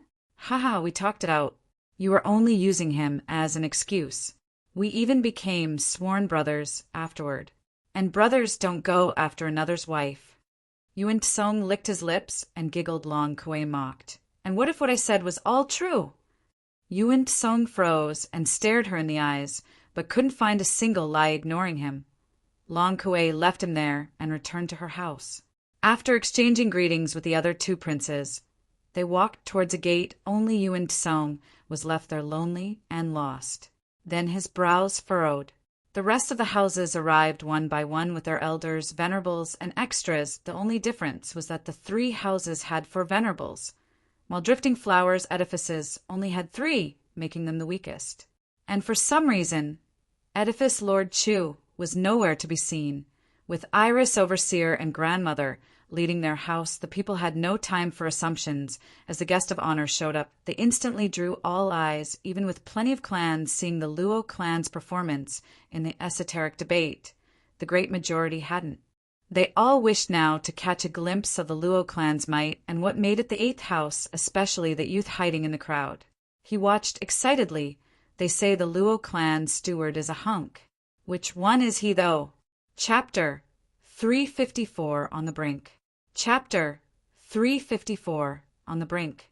Tap. With a steady gait, the Luo clan walked forward. The first were Luo Yunchang and Luo Yunhai. the leaders of the Luo clan. Right behind them were Captain Pang, Lei Yuding, and other important people. And finally Li Jingtian and Lei Yuntian. The elders, it was clear as day that the Luo clan hardly had any elders, merely two, and their strength was far weaker. Only Li Jingtian's power stirred the hearts of men, yet the way Lei Yuntian, a profound heaven expert in the fifth layer, stood next to Li Jingtian. It was like an ant marching side by side with an elephant. Yun only had disdain for them. Humph, weak. Does that look like an eighth house to you? Don't they barely qualify with just one peak radiant stage expert? Second brother, don't say that. The Luo clan had been a third-rate clan recently, but in the last 10 years they have grown so much to reach here. What do you say to that? Yuan Tsong returned to his brothers, and although downcast, he admired the Luo clan crown prince frowned a bit. Third brother, I must say, this is some very rare and hard oddity to come by, but the way they've developed seems skewed. Do you guys think the Luo clan only has one radiant stage expert? When the day comes that they have to fight other houses, and their only defense would go into battle, wouldn't they be left wide open for attack? Compared to other houses, the Luo clan will be the quickest to fall. This clan truly is a marvel, but far too soon to be called a house. Yuan Yong watched the approaching group and sighed. This is not our concern, but for that kid Zhuo Fan to think about. Zhuo Fan? The crown prince and the second prince raised an eyebrow. The former was quite excited. I've heard about him. Luo clan has managed to see today, all because of him. He is a genius, not unlike Zhuge Changfeng and Lang Wuchang. Staring at the Luo clan, Yuan Yong spat. I've heard of him too. Ever since he showed up, he has turned Tianyu upside down, and even fought against the seven houses. In the esoteric debate, he alone fought against Huangpu Qingtian's team of 4, making a name for himself. The Luo clan can now stand abreast the seven houses, all because of its two pillars, the sharp steward Zhuo and the mighty Li Jingtian. Who is Zhuo Fan, anyway? Yuan Yong scrutinized the Luo clan in search of his query. The crown prince was also on the lookout. Only Yuan Tsong, who had become a sworn brother with the man, said after a glance, "He's not here." What? On the eve of their award ceremony, their steward still won't show. The two cried, shrugging. Yuan Tsong said, "That's just how he is." With that last word, he went to Luo Yunchang and cupped his hands. The two were puzzled and even more curious about Zhuo Fan. But the crown prince still went to greet the Luo clan. Only Yuan Yong disdained them from afar. He did not care one bit if the Luo clan was becoming the 8th house. He just knew one fact.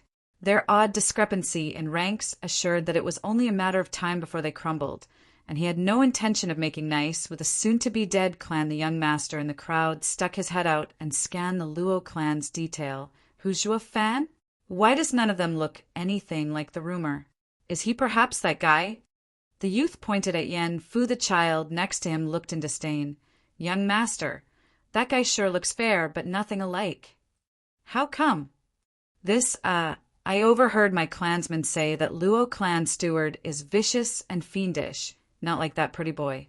Not to mention that he is the highest person in the Luo clan that even that radiant stage expert listens to. While that kid only knows how to bob his head, not speaking a word to the two elders. How is that fiendish? If he were indeed the rumored monster, the crown prince wouldn't dare neglect him. The young master was stunned, then nodded. Why, you're quite good at deductions. Who knew you had a good head on your shoulders? Young master, exaggerates. The child giggled, her cheeks rosy. But if he isn't Zhuo Fan, then who is it? The others don't look the part either. Seeing her young master so focused, the child shrugged, unsure as well. Look, Regent Estate is here. A shout caught everyone's attention, even Crown Prince's attention, who was chatting with the Luo clan. That one look left everyone gasping and drove fear into their feeble legs. A group in golden garb strutted with Huangpu Tianyuan in the lead. Next to him was their steward, Tianyu's second greatest mind, unwanted contriver Lang Wuchang. Following were the profound heaven elders, 50 in number, releasing their mighty auras. Yet, that was hardly impressive. What got everyone so shocked was the venerable contingency. A total of 30 people radiating incredible power, any one of their gazes, was enough to raise everything to the ground. Crown Prince gulped at the ostentatious display. He never imagined the regent estate's power would reach such a height.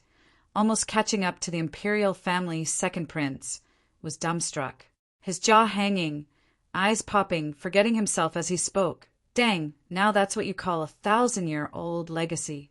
How can that upstart Luo clan compare? Li Jingtian watched them with a cold gaze. He was very clear on the regent estate's power.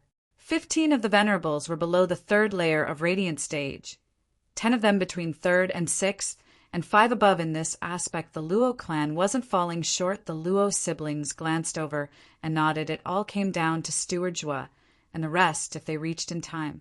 The crown prince excused himself from the Luo clan and greeted the regent estate. Estate Lord Huangpu, I trust you have been well. It's only thanks to your blessing, crown prince, that I am well. Huangpu Tianyuan smiled. Just then, the second prince skipped the Luo clan and rushed over to regent estate with a smile. Royal uncle, it's been a while. Hiding the disdain, Huangpu Tianyuan put on a smile. Thank you, second prince, for your concern.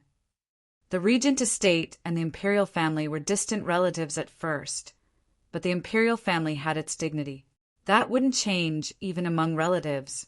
If anybody wished to get close and use such a way of addressing, it had to be peers, just like how the emperor called him cousin, while never lowering himself. Yet this second prince had walked up and called him royal uncle, his tone thick with flattery. Anyone with an ear could tell he wanted regent estate on his side, not to mention the guy had made a beeline for the regent estate, slighting the Luo clan and earning their malcontent. The prime example of the worst ruler, the crown prince glared at his brother, then sighed. Huangpu Tianyuan's group only had contempt for the second prince. Narrow-minded, brash, blind ambition, all talk, and unable to accomplish a single thing in his life. Glancing at Lung Wucheng, the two's minds connected, and they smiled. High Venerable, your old friend is here. Why don't you go greet him? Lung Wucheng pointed at the Luo clan with a smile. Huangpu Fonglei nodded and grinned. Making his way to the Luo clan, the regent estate's top expert drew gazes as he walked. Li Jingtian knew his purpose and stepped out as well. Everyone knew the strongest of two clans were now facing off. With Li Jingtian turning his back on the regent estate, the latter had to settle this disgrace or it would become a stain on their name. People watched with rapt attention as the two got closer. How were they going to settle this? Even the other houses watched. It seemed like a problem between two men who represented a conflict between two clans.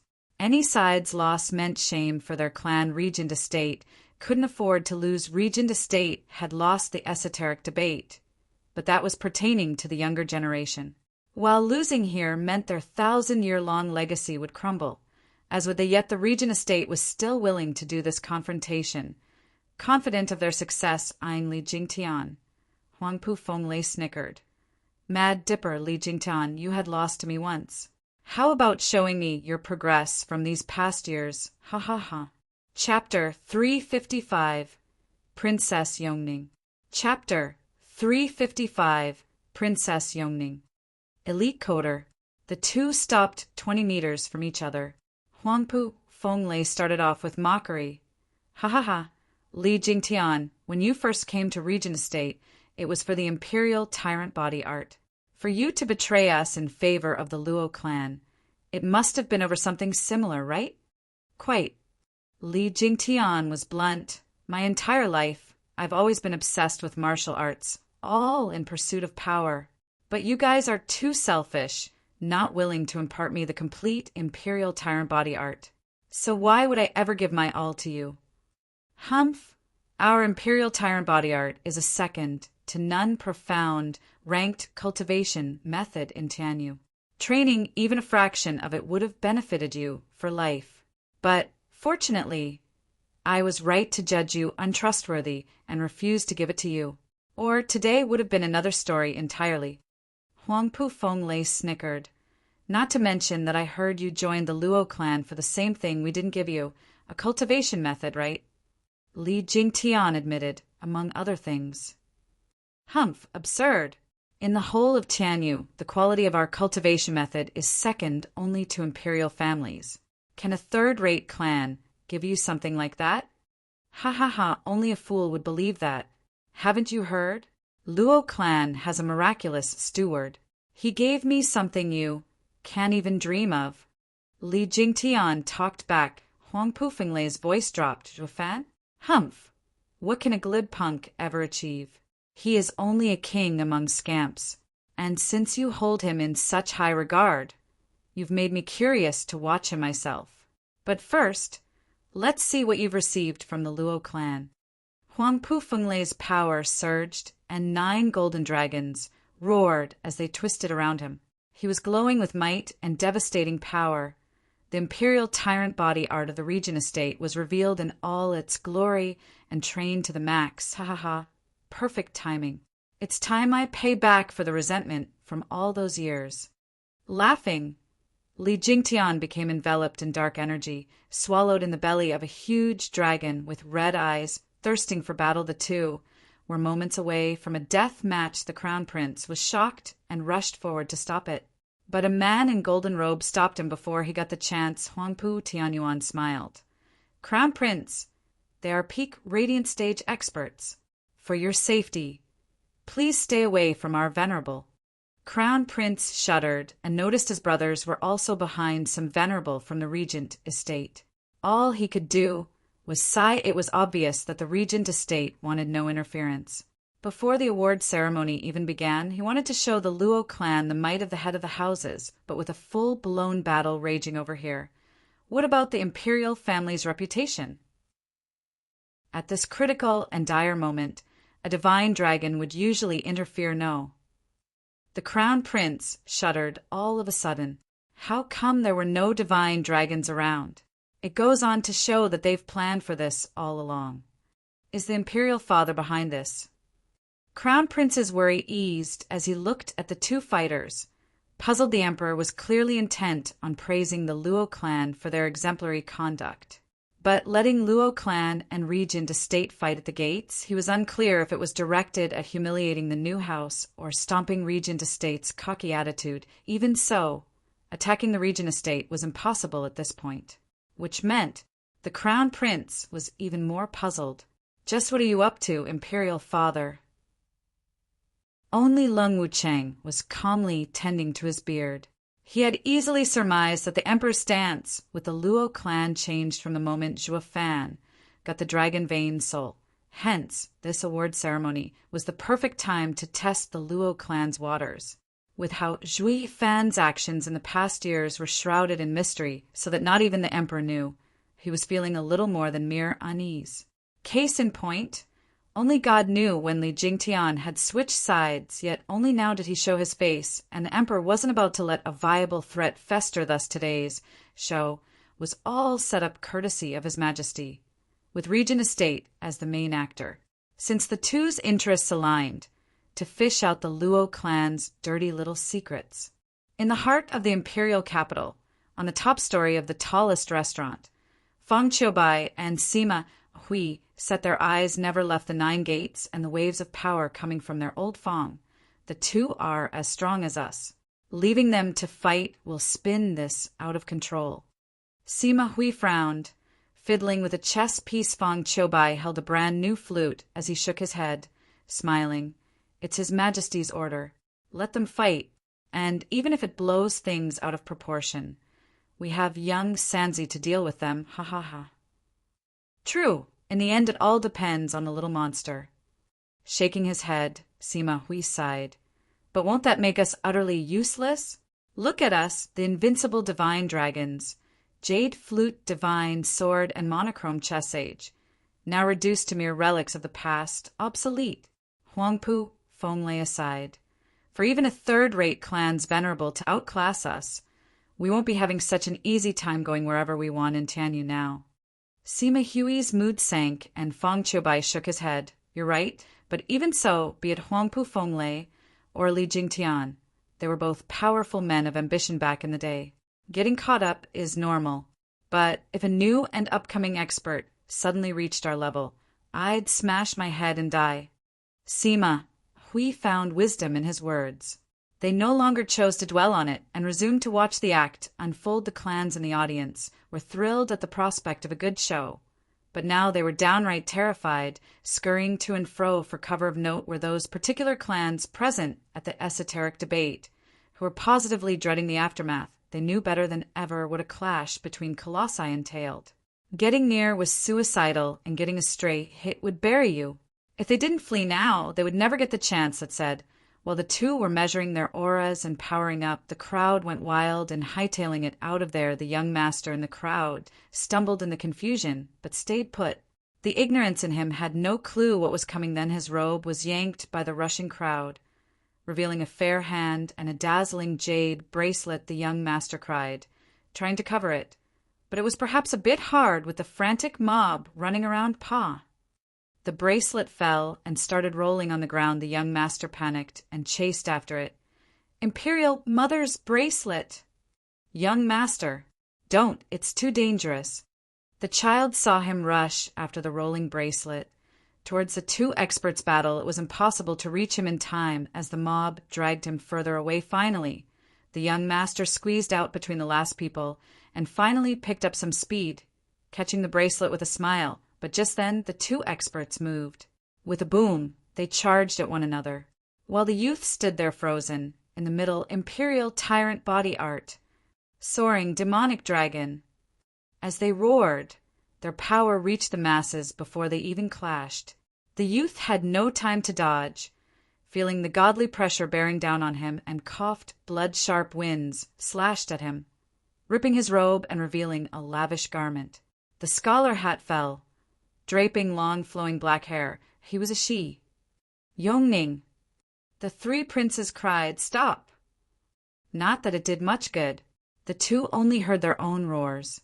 When an expert attacked, he had no reason to stop. Fang Qiubai and Seema Hui jumped to their feet. "Princess!" They rushed to the rescue, even though they knew the futility of it. Not even them could save her.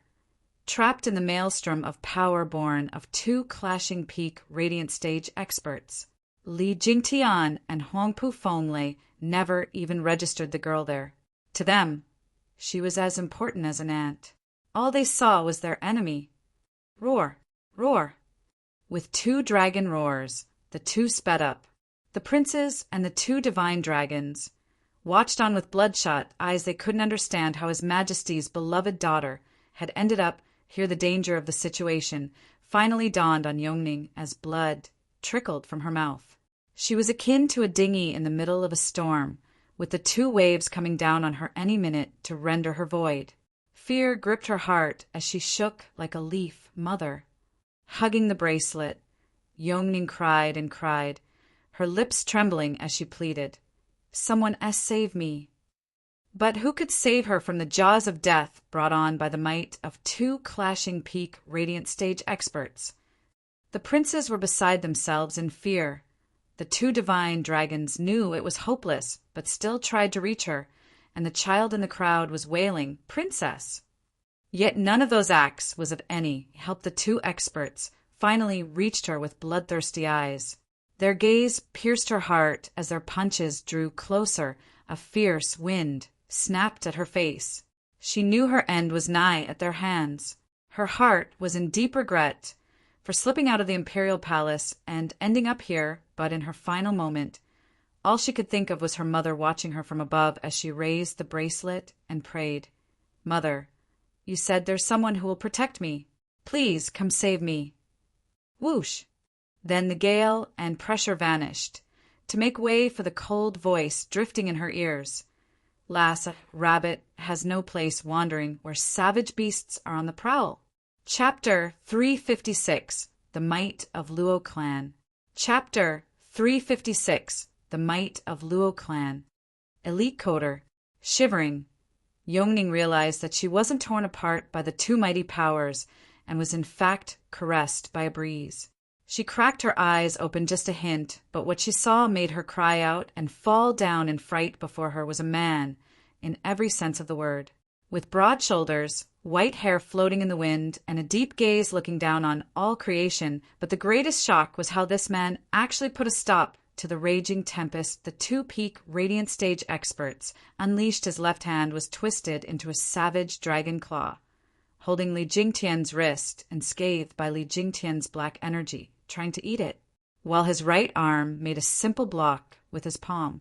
Yet this plain act seemed to contain endless power, as Huangpu Fenglei's 9 golden dragons couldn't budge an inch. The people cried out in shock, seeing the situation take an impossible turn. Two-peak radiant experts were handled like a bunch of chickens. Huangpu Fenglei and Li Jingtian were overwhelmed watching the man. Then the once lost feeling of fear slowly crept into their soul. They were peak radiant stage experts, fearless against any adversary in Tianyu. But now they were reacquainted with this feeling of dread a century later by this man in front of them. The fact that these two peak experts couldn't match their enemy brought a deep sense of loss to them. They had roamed Tianyu all their lives and reached the peak of power. So where did this guy come from that could trump them? Not to mention he was young. Who are you? Watching the youth sent from the heavens, holding the evil dragon claws at bay, Yongning's cheeks flushed. A single question plagued her mind.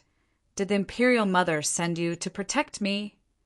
Ignoring the shell-shocked princess, the youth's right hand moved and Huangpu Fenglei was forced back with a groan rumbling.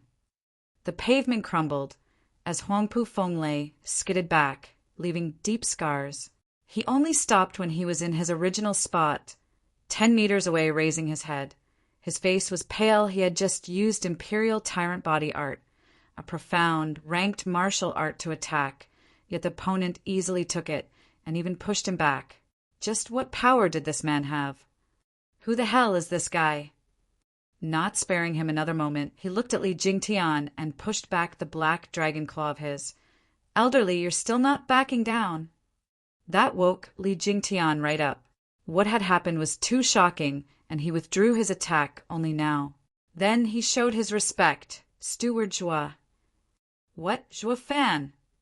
As if rehearsed, the Crown Prince, Second Prince, and Huangpu Fenglei cried out.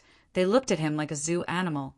They had all heard of Zhua Fan's glorious name, but never thought he'd be so much of a freak in person. Was there anyone in the world who could take on two-peak radiant stage experts' attacks?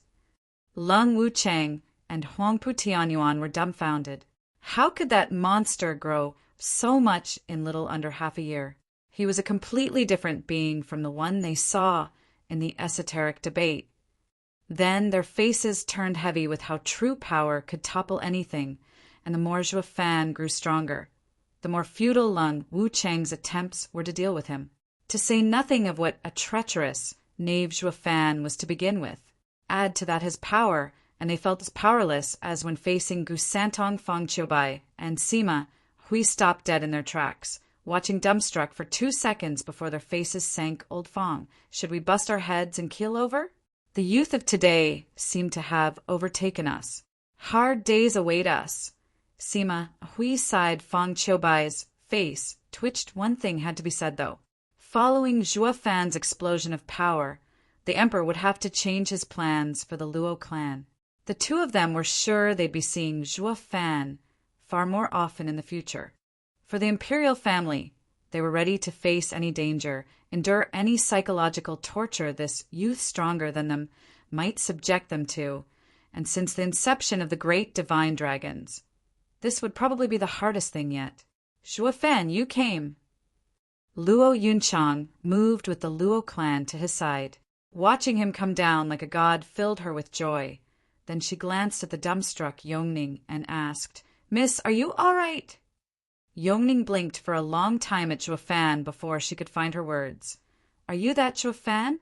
You're 10 times more handsome than the rumor goes. Zhua Fan's face twitched, but Luo Yunchang got ahead of him as she said coldly, Miss, please mind yourself. Steward Zhua isn't someone you can casually address. But the way he casually dropped was unlike any human. Ha ha ha. A laughter came followed by a mountain of flesh running over in excitement. Brother, I missed you so much. With one last step, he jumped on Zhuo Fan, glancing over. Zhuo Fan only kicked the meatball 2 meters away as it landed with a boom face covered in dust. Yuan Song put on the look of a kicked puppy. "Brother, what did you do that for?" "I'd rather not get crushed to death, thank you." Zhuo Fan rolled his eyes. "Humph! Who are you trying to play here? You stopped 2 peak radiant stage experts, but can't take a bit of my extra weight?" Zhuo Fan cocked his head and ignored him, which only worked to enrage him. Yongning looked at them for a second before saying, "Third brother, you know him?" "Third brother." Everyone looked at her stunned. Luo Yunchang gasped, "Then you're the princess?" "Yes." Yongning held her head high and revealed a proud face, but when she glanced at Zhuo Fan and found him not at all interested, her mood sank. "Yongning, how did you get out? What are you doing here? Do you realize how dangerous that was?" Yuan Bo rushed over and chastised his sister, then bowed to Zhuo Fan. "Thank you, young Master Zhuo, for your timely rescue. I am." Zhuo Fan had already left. Leaving the crown prince in an awkward position, he then noticed that Zhuo Fan was going in the Regent Estate's direction. What is he going to do, fight? Everyone grew excited and nervous. What they saw when he stopped Li Jingtian and Huangpu Fenglei was positively incredible. How would the Regent Estate, the unrivaled head of the 7 houses over the past millennium, cope? The people were eagerly awaiting the good show. This was unprecedented. Anyone messing with the houses got annihilated, but a few years ago, Zhuo Fan began chipping at the 7 houses' power outside of the 7 houses. Tianyu now had an 8th Luo clan, and their steward, soaring demonic dragon, was someone neither house wished to test. While he was more than delighted to step on their toes, what was more, the Luo clan was about to be officially acknowledged, setting up Luo clan's roots for all eternity. After a long 1,000 years, the ranks of the houses would finally be redefined. Whoosh!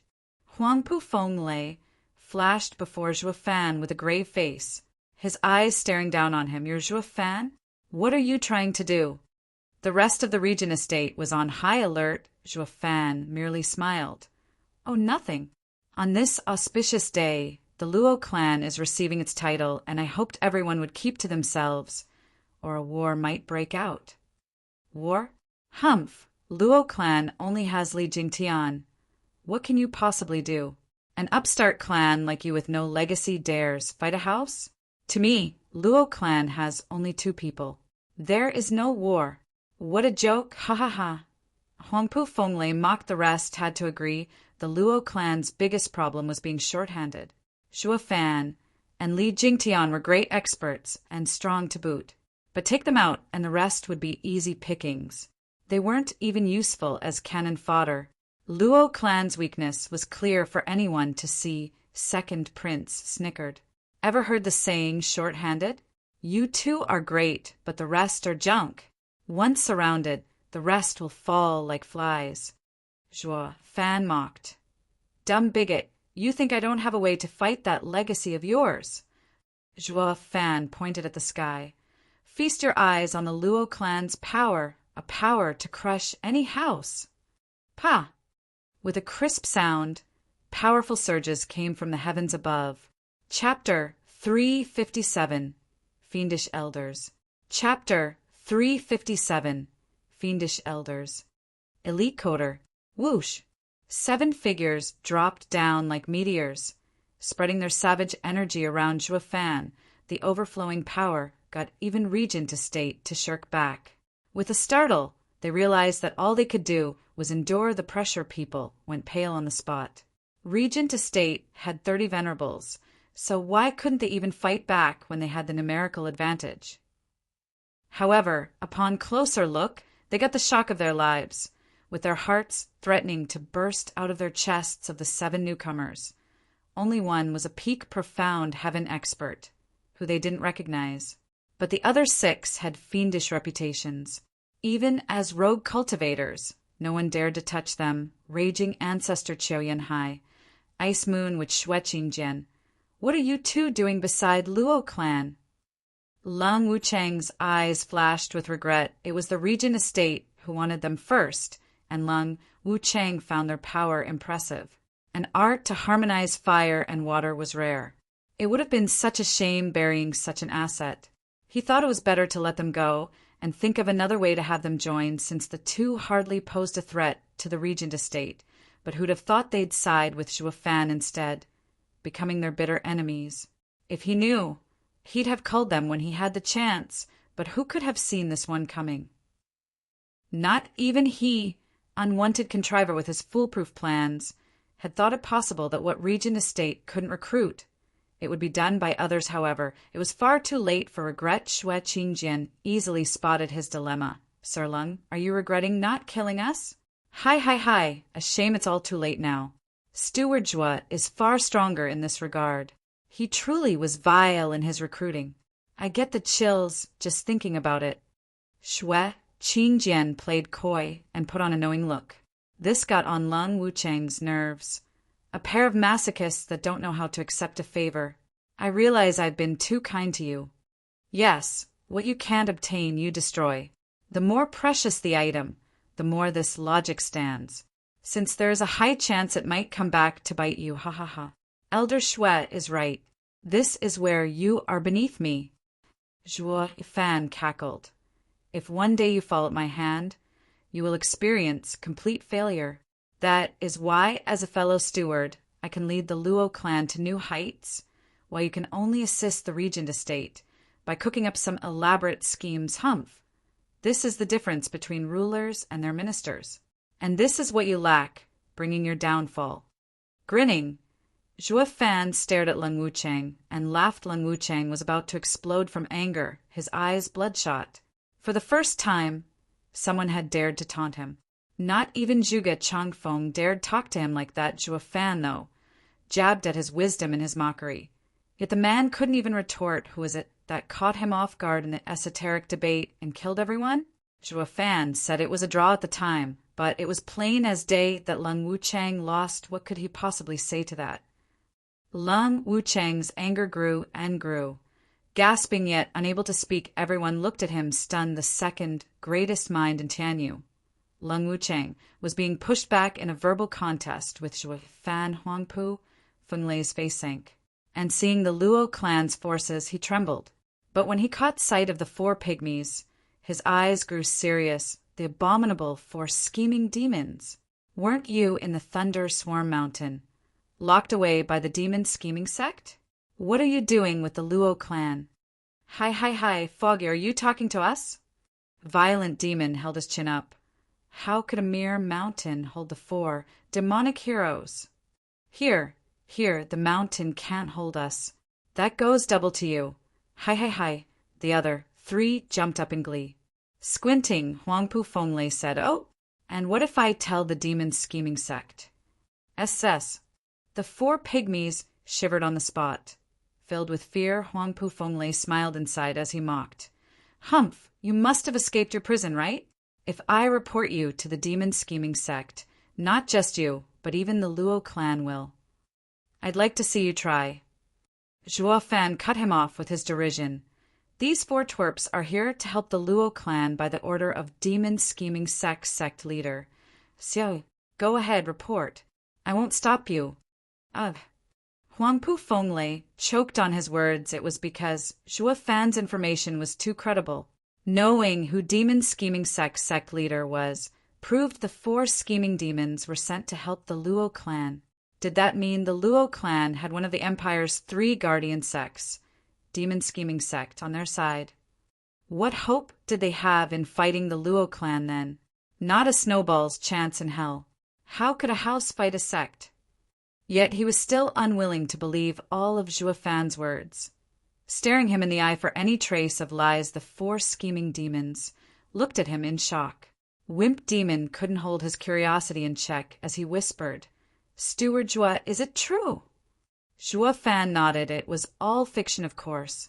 Xie Weiwei had no idea the 4 shits were with the Luo clan, but he was sure Xie Weiwei wouldn't object anyway. The demon scheming sect leader was even waiting 3 years before taking him to his sect, yet wouldn't give this little bit of help. The 4 scheming demons, having got their answer, were ecstatic. They suddenly gathered around and pooled their tiny minds for a little chat. They nodded, and a savage glint sparked in their eyes. The four turned into black smoke and charged at Regent Estate. Huangpu Fenglei jerked and shouted, "Look out! These four are hard to deal with!" Too little, too late. For trails of black smoke shot at Regent Estate's venerables. In a blink, a venerable in the fourth layer of radiant stage was taken to the skies in the sun's glaring rays. The black smoke squeezed in on the venerable. Despite his futile struggle, snaps were clearly heard as the venerable wailed and broke in four. The blood sprinkled everywhere to the horror of everyone. Since when did a fourth layer radiant stage expert get dismembered so easily? Those things are abominable. Let that be a warning. Their unity tactic is hard to defend against. Don't let them get the drop on you. Huangpu Fenglei shouted. His face grave, he had roamed Tianyu back in the day and knew of the four demons' dreadful power. They were few, but vile and insidious like fiends, not to mention stronger than an average radiant stage expert. Qiu Yanhai and Shui Qingjin's fire and water combination art could hold back 10 radiant stage experts. The four demons' unity tactic could deal with another 10. And with freaks like Zhuo Fan and Li Jingtian in the mix, he reckoned they'd handle 10 as well.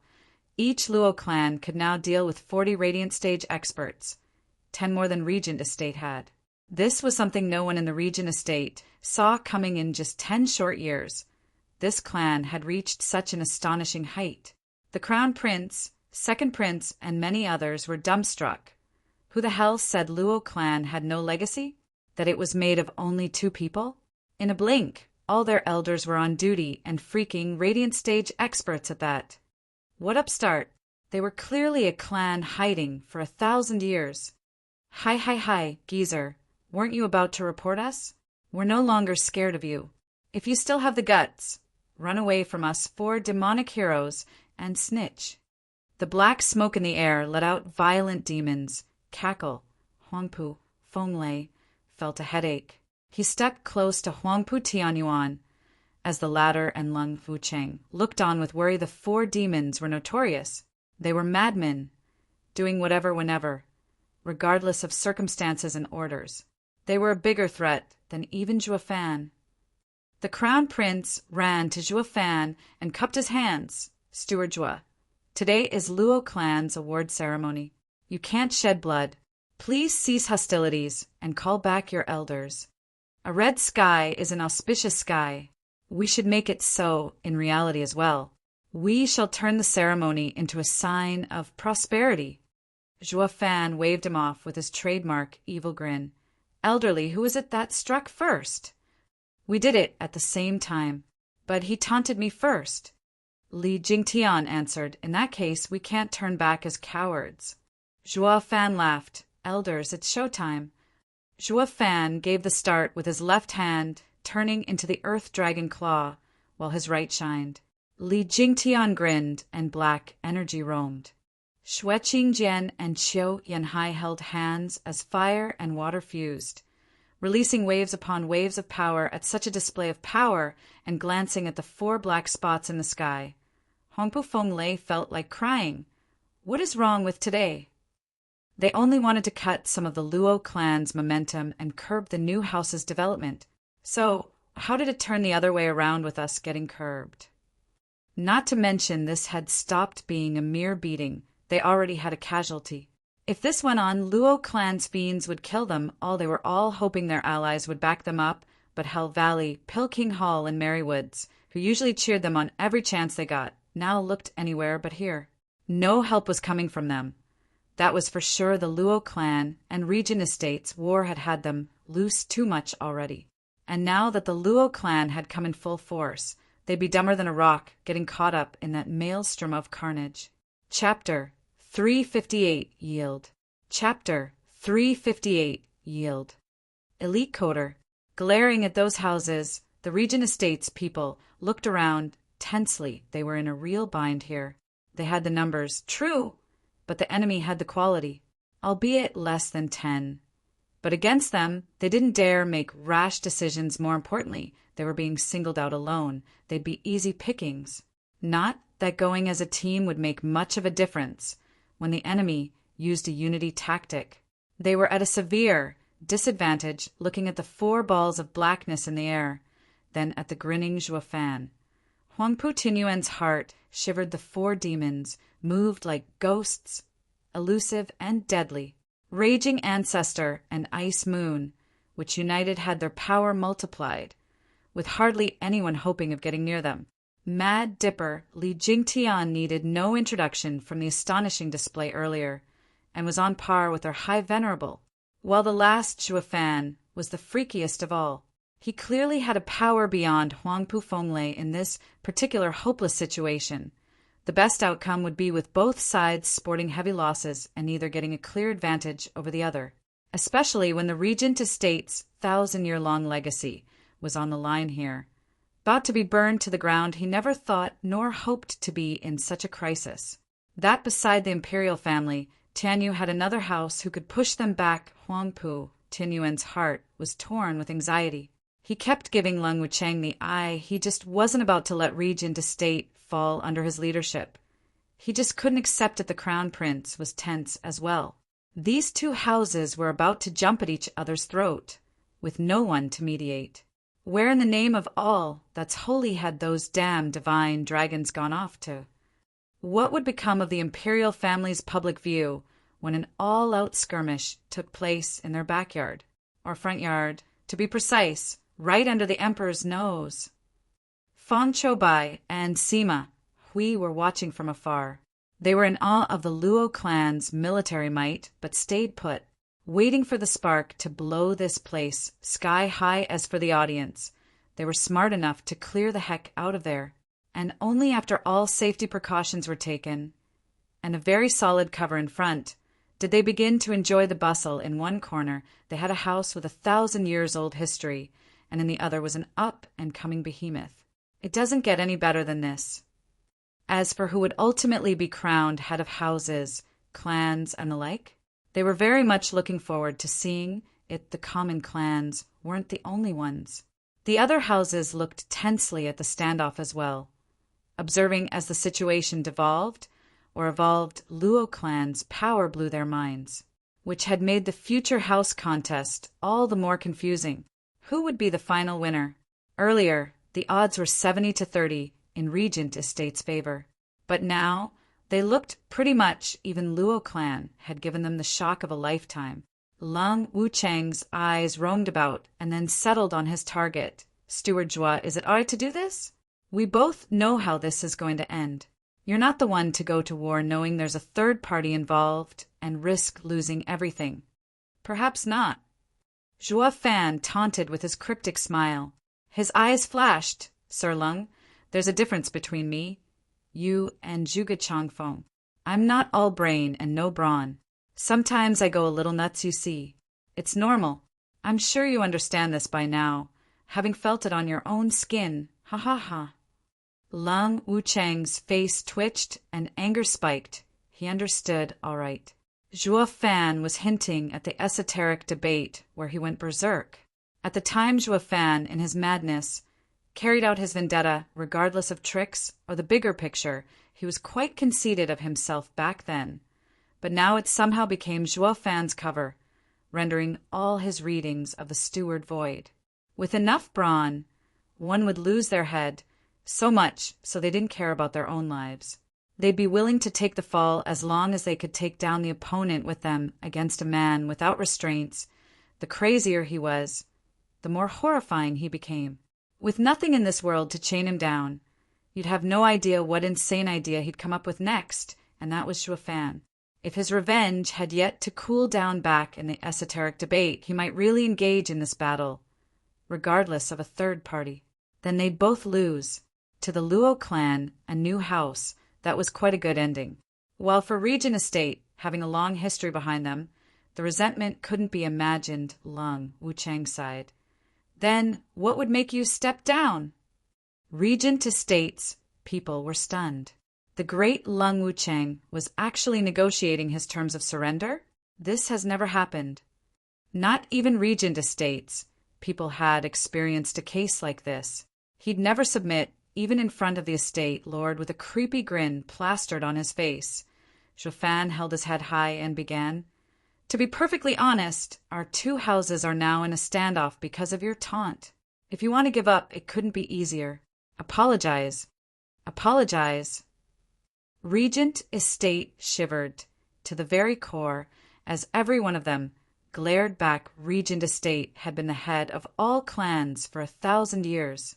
All its actions were beyond reproach and righteous. Even if they weren't, who would do anything about it? Yet now they were being asked to apologize. Wasn't that a poorly disguised surrender? How would they get the nerve to get out into the world after this? Not that Joffin gave a hoot about how they fumed. As for your sincerity, just wing it. Humph, you take that apology and stick it where the sun doesn't shine. We'd rather choose death before dishonor. You and me, little demon, we're going to settle this right here. An aged voice spat as he charged, going by the readings on his power surge. One would place him in the 6th layer of Radiant Stage. Don't take him on by yourself.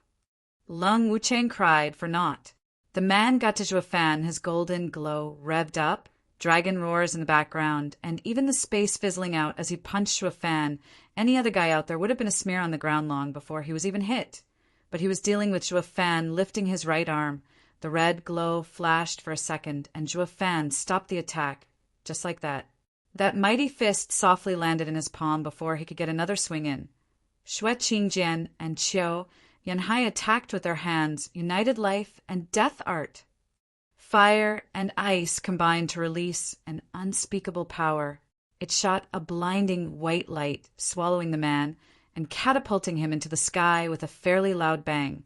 The sky itself shook, and the Radiant Stage expert was robbed of his last chance at wailing, pulverized. Not a sign of him was left that he ever even existed. One blow. SSS. Gasps resounded everywhere. Everyone knew of the might of this old couple. But their expectations were blown at the display of a unity tactic. Fear was etched on their faces, especially on Huangpu Fenglei. Not even he could take that. Why is the Luo clan a den of monsters? Li Jingtian grinned, taking on a cocky air as he heckled Huangpu Fenglei. High Venerable, see that? That's why we side with the Luo clan. Huangpu Fenglei was floored. Did the Luo clan have much stronger cultivation methods than the imperial family and regent estate? They'd have to reevaluate their power if it were true this also snuffed out the last hope of victory. Regent estate had Huangpu Fenglei paled as he nodded to Huangpu Tianyuan. Yield. Huangpu Tianyuan gasped, his fists clenched, nails digging into his palm. But in the end he shouted, "Everyone listen up." With a trembling lip, Huangpu Tianyuan found it unbearably hard to open his mouth and spoke those humiliating words. All he could do was make a deep bow. It was plain to see his meaning, and even the rest felt a little humiliated too. But when they saw their estate lord lower his head, they couldn't say anything and bowed as well. Lung Wuchang felt his heart bleeding, but he was all out of options. This was the only way out. Giving up before the madman found a reason to go crazy was the best outcome. Lung Wuchang bowed as well. Speaking for Huangpu Tianyuan, Steward Zhua, it was I who offended you. Please forgive me. Every clan looked at them, stunned. The head of houses, Regent estate, surrendered to a new house. This had never happened in ever. The Regent estate was stuck up even before the imperial family, but before Joffin, they had completely yielded. The 3 princes were speechless. Luo clan's fame had reached an all-time high. So you can learn. Joffin nodded, satisfied, as long as you know your faults and keep them in mind for the future. The 7, and no, from today it should be 8. The head of the 8 houses is no longer the Regent estate, but Luo clan. Joffin finished with a laugh, a snap of his finger, and a spin on his heel before leaving. The 4 scheming demons landed, along with the other elders. Everyone walked on victorious towards Luo Yunchang. The people witnessing this miracle felt hope surging in their chests, while the rest of the houses were utterly speechless and stunned to even react. The head of the 7 houses, Regent estate, had humble pie shoved down their throats before the entire empire. and even had their head title stolen by the new house. Elder Chu, is that our ally? A lady among Drifting Flowers Edifice's disciples asked. Chu Bijuan grandmother nodded happily. Venerable Bing, it is. Good, Elder Chu. We truly bet on a treasure this time. There's hope for Drifting Flowers Edifices to rise again. Grandmother smiled. Cheers exploded at Veiled Dragon Pavilion and soared Marquise abode houses as well. While only Peking Hall and Marywood's looked positively glum, Regent Estates' decline meant the fall of their backer. As for Hell Valley, they looked on with a cold eye, having already found their path. Chapter 359 Award Ceremony. Chapter 359 Award Ceremony. Elite Coder. Who'd have thought that secretive kid from Luo clan would reveal his entire hand only now? A truly unpredictable man. In the Imperial Palace, Zhuge Changfeng stood on a 100-meter tall gate tower, watching, sighing. Next to him were the Yin Yang elders with a frown. The white-haired elder's eyes turned hard. How did he reach such an inconceivable level? It's mind-boggling. It makes me recall that man. You mean? The black-haired elder's eyes flashed, and he shuddered at the mere mention. Invincible scamp, Gu Santong. The other nodded. Besides that little devil, I've never seen anyone in the profound heaven stage capable of taking a peak radiant stage expert's attack with such ease. It used to be only him, but now. Ha ha ha. Zhuo Fan is far worse than Gu Santong. Zhuge Changfeng smiled. Gu Santong is but a humble man. With a bit of trickery, he'd fall for anything. With the Imperial Palace trapping him for 300 years, it makes his godlike feat back then look like a lie. He is but a mere child. Zhuge Changfeng's eyes squinted, and he turned to the white-haired figure. But Zhuo Fan is a true master of cunning and trickery. To play or con him is harder than taking the throne. Now that he has Gu Santong's power as well, no one in Tianyu can deal with him. The Yin Yang elders looked at each other, puzzled. The white elder paused, then, Prime Minister! Didn't he say everything was put in place by the Emperor? He wanted to incite the Regent Estate and Luo clan to sink further into killing each other. The two were so close to doing it as well, with Zhuo Fan's high and mighty display and killing two of Regent Estate's venerables. Doesn't that mean he fell for it? As far as my old eyes see, Lang Wuchang just had to endure, and the two houses would be tearing each other apart by now. Ha ha ha, you guys only see what's in front and not from every angle. Zhuge Changfeng shook his head. The Emperor might have set the stage, but couldn't care less about how this drama played out. Be it Zhuo Fan or Lang Wuchang, both are wise enough to see it. Neither of them wishes to fight and to let the Emperor win. But with this, Zhuo Fan has found Lang Wuchang's limit. Because of what transpired in the esoteric debate, Zhuo Fan's actions had gone beyond human understanding, leaving Lang Wuchang in the dark about his next move. It had robbed him of his initiative in this situation, ending up getting smacked around like a child. Even if Zhuo Fan had been stronger, he'd still not do it. A trained eye would see that the Emperor wanted to use this excuse to force Luo clan to show its hand and thus was a partial winner.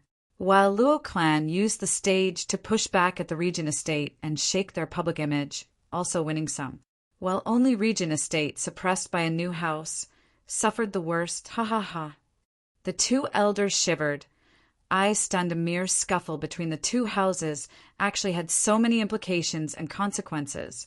Fighting over interests below the surface, if humble people like them were caught up in it, they reckoned they'd be toyed with and spat out mangled.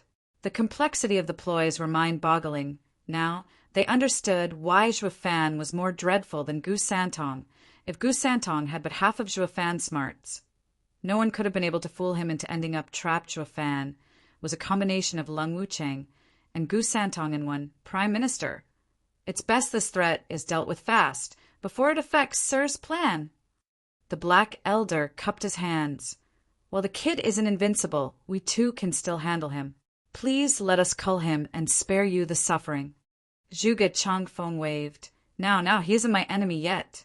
Quite the helper, in fact. Taking him out earlier will only benefit the others. I don't take kindly to letting others enjoy the fruits of my work." The elders were puzzled. Zhuge Changfeng merely shook his head. "I have figured out that old Bean's mind. 8 houses, 1,000-year-old secret order. They have all been long in play, ha ha ha." Zhuge Changfeng stepped down the tower. "Come, the ceremony is about to begin." The elders followed in silence in another area. Feng Qiubai and Sima Hui saw the 2 houses cease hostilities. But even with Regent Estate losing 2 venerables, the 2 were cursing them for being useless and running scared on their way to the imperial palace. Zhuo Fan had rejoined Luo Yunchang with the elders and went to the 9th gate, watching the aloof, white-haired figure not once glance over. Yongning glared at him, annoyed, and pouted. "Humph! What's with being all pretentious-like? You're nothing but a steward of a no-name clan." "Yongning, he isn't your normal steward. In his hands, the Luo clan has become Regent Estate's equal. You know what power the Regent Estate has. Even we have to show respect. Keep in mind the next time you meet people from the Luo clan to show some courtesy." Crown Prince, instructed Yongning, was having none of that. Second Prince came over and looked at Luo clan as he said, "Luo clan isn't to be taken lightly. Their steward is a man to befriend. Second brother, don't forget about our imperial family's rules. Leave me be." Second Prince didn't give a damn about the Crown Prince's warning. "Princess, Princess, are you all right?" A shout revealed the child coming running from among the crowd. The princess smiled while the Crown Prince sighed and face-bombed. "Almost forgot. Yongning, how did you get out?" Snooping." Yongning and the child hanged their heads in shame. Crown Prince turned blue from anger and barked. "Yongning, you not only snuck out of the imperial palace by yourself, but even dared to snoop to do it?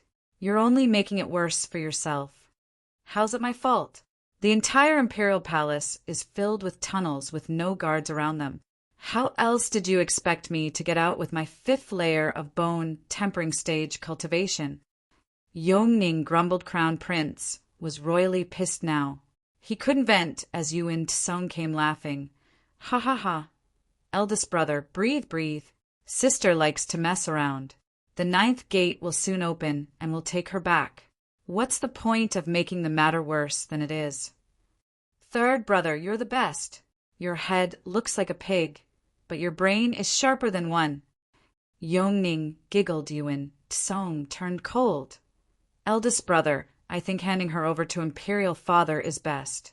Ground her for half a year and seal all the tunnels in the imperial palace. See how she'll get out then." "No. Third brother, I was wrong. Please forgive me. Don't tell the imperial father. You're the most handsome man ever. Even more than Zhuo Fan." That had all of them laugh and look at her with a shaking head. They were all brothers and sisters and had no reason to hate each other after 15 minutes. With a sharp creaking sound, all the gates rumbled open to reveal the refined interior of the imperial palace. Open! The 8 houses each had a gate. While the 3 princes and Yongning took the center, one the other clans walked behind the houses as they entered. But this time Regent Estate had far less people following them, even less than the other houses, while Luo clan, a newcomer, had the longest trail, making it hard to even pass the gate. The previous fight had done wonders for the Luo clan's prestige. They all knew Luo clan was above Regent Estate as the new head of all clans and houses. Only around 10 elders, but each was valiant and hardy like true warriors. This also meant that Luo clan cared about quality, not quantity. Following the entrance of the 8 groups into a wide hallway, the 2 sides were lined with guards. From their bearing, it was easy to see that they were hardened soldiers, and one could even detect arrays all over the place. Looking ahead, one could guess them to be above 1,000 in number. Zhuo Fan's eyes trembled, and he nodded inwardly. Based on every house's legacy, the imperial family's legacy ruled supreme once they passed the 8 golden bridges. They arrived an hour later before a lofty palace.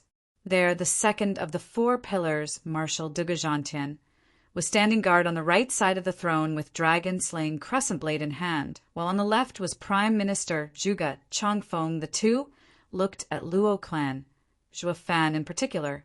Dugu Zhantian took a deep breath with a calm gaze as Zhuge Changfeng tended to his beard with a faint smile. With another loud shout, an old man in yellow gown entered their sight. His Majesty has arrived! The 8th Noble House award ceremony was about to begin.